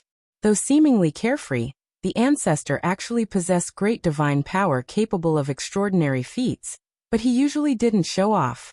Nzizai silently vowed that he too wanted to become a person like the ancestor. True strength should be displayed at critical moments, not flaunted in daily life. We've arrived. Guan's voice suddenly rang, pulling Nzizai's thoughts back to reality. In that instant, he had the illusion that heaven and earth trembled. His gaze was drawn forward, his eyes slowly widened, pupils filled with astonishment. Following his gaze, there was a giant egg standing on the ground ahead, as massive as a mountain, towering 1,000 zhang high. The surface of the giant egg was like flesh and skin with veins, glowing red inside, faintly revealing a giant curled up within. Guan looked up at the giant egg and used lifespan detection, but received no feedback. So, it's not for alchemy but for forging a body. Without a soul. Could it be for possession? Guan speculated secretly, sensing that the flesh inside the giant egg was already no less than the heaven-encompassing free immortal realm. This body lacked celestial Tao destiny, yet exuded a terrifying aura, one that the heaven-encompassing free immortal should not have. Guan carefully deduced, finding this aura to be linked to some great Tao, and that this body had countless ties to the 3,000 great Tao. Delving deeper into his deductions, he saw a darkness, a cosmic plane beyond the 3,000 great worlds, oppressively bleak, with nothing visible. Though not much useful information was gained, he could confirm that the purpose of the Great Cauldron capturing so many living beings was to refine their flesh and merge it into this body. Ancestor, what is that? Nzizai couldn't help but ask. Just looking at the body within the giant egg made him shudder, and gave birth to a strong urge to flee. Perhaps it's a demon god. Guan answered, his gaze fixed on the giant egg ahead. Nzizai wanted to ask more questions when suddenly the ground trembled, and frightening earth fire erupted. He instinctively flew upward, his eyes glancing at the ground. Guan still stood in place, the blazing flames around him causing no harm, his robe untouched by the fire, as if the surrounding inferno were an illusion. The speed of the earth fire's ascent was so fast that Nzizai had to keep flying upwards. In the distance, silhouettes of other living beings also rose, with strong auras bursting from different directions. Nzizai could sense anxiety in those auras. Ancestor. Nzizai looked at Guan, calling softly, terror of the flames driving him to seek reliance on Guan. Guan suddenly waved his sleeve, taking the giant egg into his sleeve. He then took a step, a fierce wind erupting from around him, spreading instantly, dispersing the flames along the way. In the distance, the blood prison great saint and Feng Xian still sat on the ground, using their mana to resist the surrounding blazing flames. Feng Xian frowned and was about to speak when a strong wind came from the horizon, blowing away the sea of fire around them, making them turn their heads to look. What's going on? The blood prison great saint muttered, tensing up, his right hand gripping the heaven-breaking blood prison saber beside him. Feng Xian didn't answer the blood prison great saint. He was probing the situation in that direction with his divine sense. Unfortunately, unable to see Guan, he couldn't find the source. Above the Qi Sea of the Great Tao, golden light extended infinitely. Hundreds of thousands of heavenly soldiers walked upon it, swaying unstoppably. At the front, the celestial calming god held a saber in one hand and a black cauldron in the other. In his grasp, the black cauldron appeared tiny, its surface engraved with fierce beast images, lifelike and eerie to the point of fear. Suddenly, SE of the novel, FIRE. NT website on Google to access chapters of novels early and in the highest quality. The celestial calming god stopped, frowning as he glanced at the black cauldron in his hand. When he stopped, the hundreds of thousands of heavenly soldiers halted with him. Zhang Buku, standing amidst the crowd, gazed at the stance of the celestial calming god, curiously asking, "What's happening?" Beside him, Suyu squinted and answered, "The soul-refining cauldron seems to have a problem." Soul-refining cauldron? Zhang Buku was even more curious. He felt a sense of awe and dread towards the soul-refining cauldron. Recalling scenes of it suppressing numerous prodigies, even he, as a celestial god, felt intimidated. This cauldron was so ominous, full of evil. Boom! A pillar of fire suddenly rose in front of the celestial calming god, soaring into the sky, grandly towering, making even the mighty celestial calming god appear small before it. Within the fire pillar, the massive soul-refining cauldron slowly rose, becoming countless times larger than before. Who dares meddle with an immortal artifact? The celestial calming god's voice echoed, solemnly oppressive, like thunder echoing endlessly. All the heavenly soldiers were on guard, ready to form a formation at any moment. The soul-refining cauldron halted, suspended in the void, the surrounding fire pillar dissipating soon, quickly restoring calmness. The heavenly soldiers looked around, finding no enemy figures, forcing them to turn their gaze to the soul-refining cauldron. The top cover of the soul-refining cauldron did not tremble, standing as firm as Mount Tai, giving a sense of unshakable gravity. If you find any errors, ads pop up, ads redirect, broken links, non-standard content, etc., please let us know. Report so we can fix it as soon as possible. Chapter 690. Flip of the hand. As hundreds of thousands of heavenly soldiers fixed their gaze on the lid of the soul-refining cauldron. Inside the cauldron, the endless sea of fire had already dissipated. One by one, figures soared into the air, hovering, and looked around, eager to grasp the situation. Who extinguished the cauldron fire? Some of these captives had already experienced the burning flames and knew the terror it wrought. That gust of wind just now was definitely no coincidence. There is a mysterious figure extinguishing the fire. And Zizai looked at Guan, his eyes filled with anticipation. What kind of epic battle will unfold next?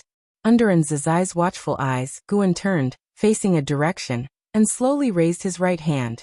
It has begun. And Zizai felt a surge of excitement, his eyes filled with expectation. As Guan lifted his palm, a terrifying aura erupted. This time, he deliberately weakened the barriers of cause and effect and aura, allowing all creatures within the cauldron to see him, but unable to see him clearly. The blood prison great saint and Feng Xian also turned their heads, their gazes locked on Guan. They could only see a blurry figure, unable to discern Guan's true appearance. The blood prison great saint's expression was invigorated, his breathing becoming rapid. Though unclear, he instantly guessed it was Guan. Back then, when Guan stood against the battle court, his figure was just as unseeable, but his presence was felt. He just got caught, and his master has arrived. Who is that daring to? Feng Xian furrowed his brow and muttered to himself. Suddenly, as if realizing something, his eyes widened and shifted to the excited, trembling blood prison great saint beside him, causing his own heart to quiver. That existence has indeed come. On another side of the world within the cauldron, dozens of creatures hovered in the air, headed by a man clad in dark red battle armor. His figure was robust, long hair coiled beneath the majestic headpiece of a divine beast, with a stern face exuding immense pressure. This was the Xuanji Emperor, whose cultivation had reached the heaven-encompassing free immortal realm. He was the existence with the greatest hope of becoming a Taoist emperor on the current path of the Great Tao. The Xuanji emperor also couldn't see Guian's true self, but this person gave him the same feeling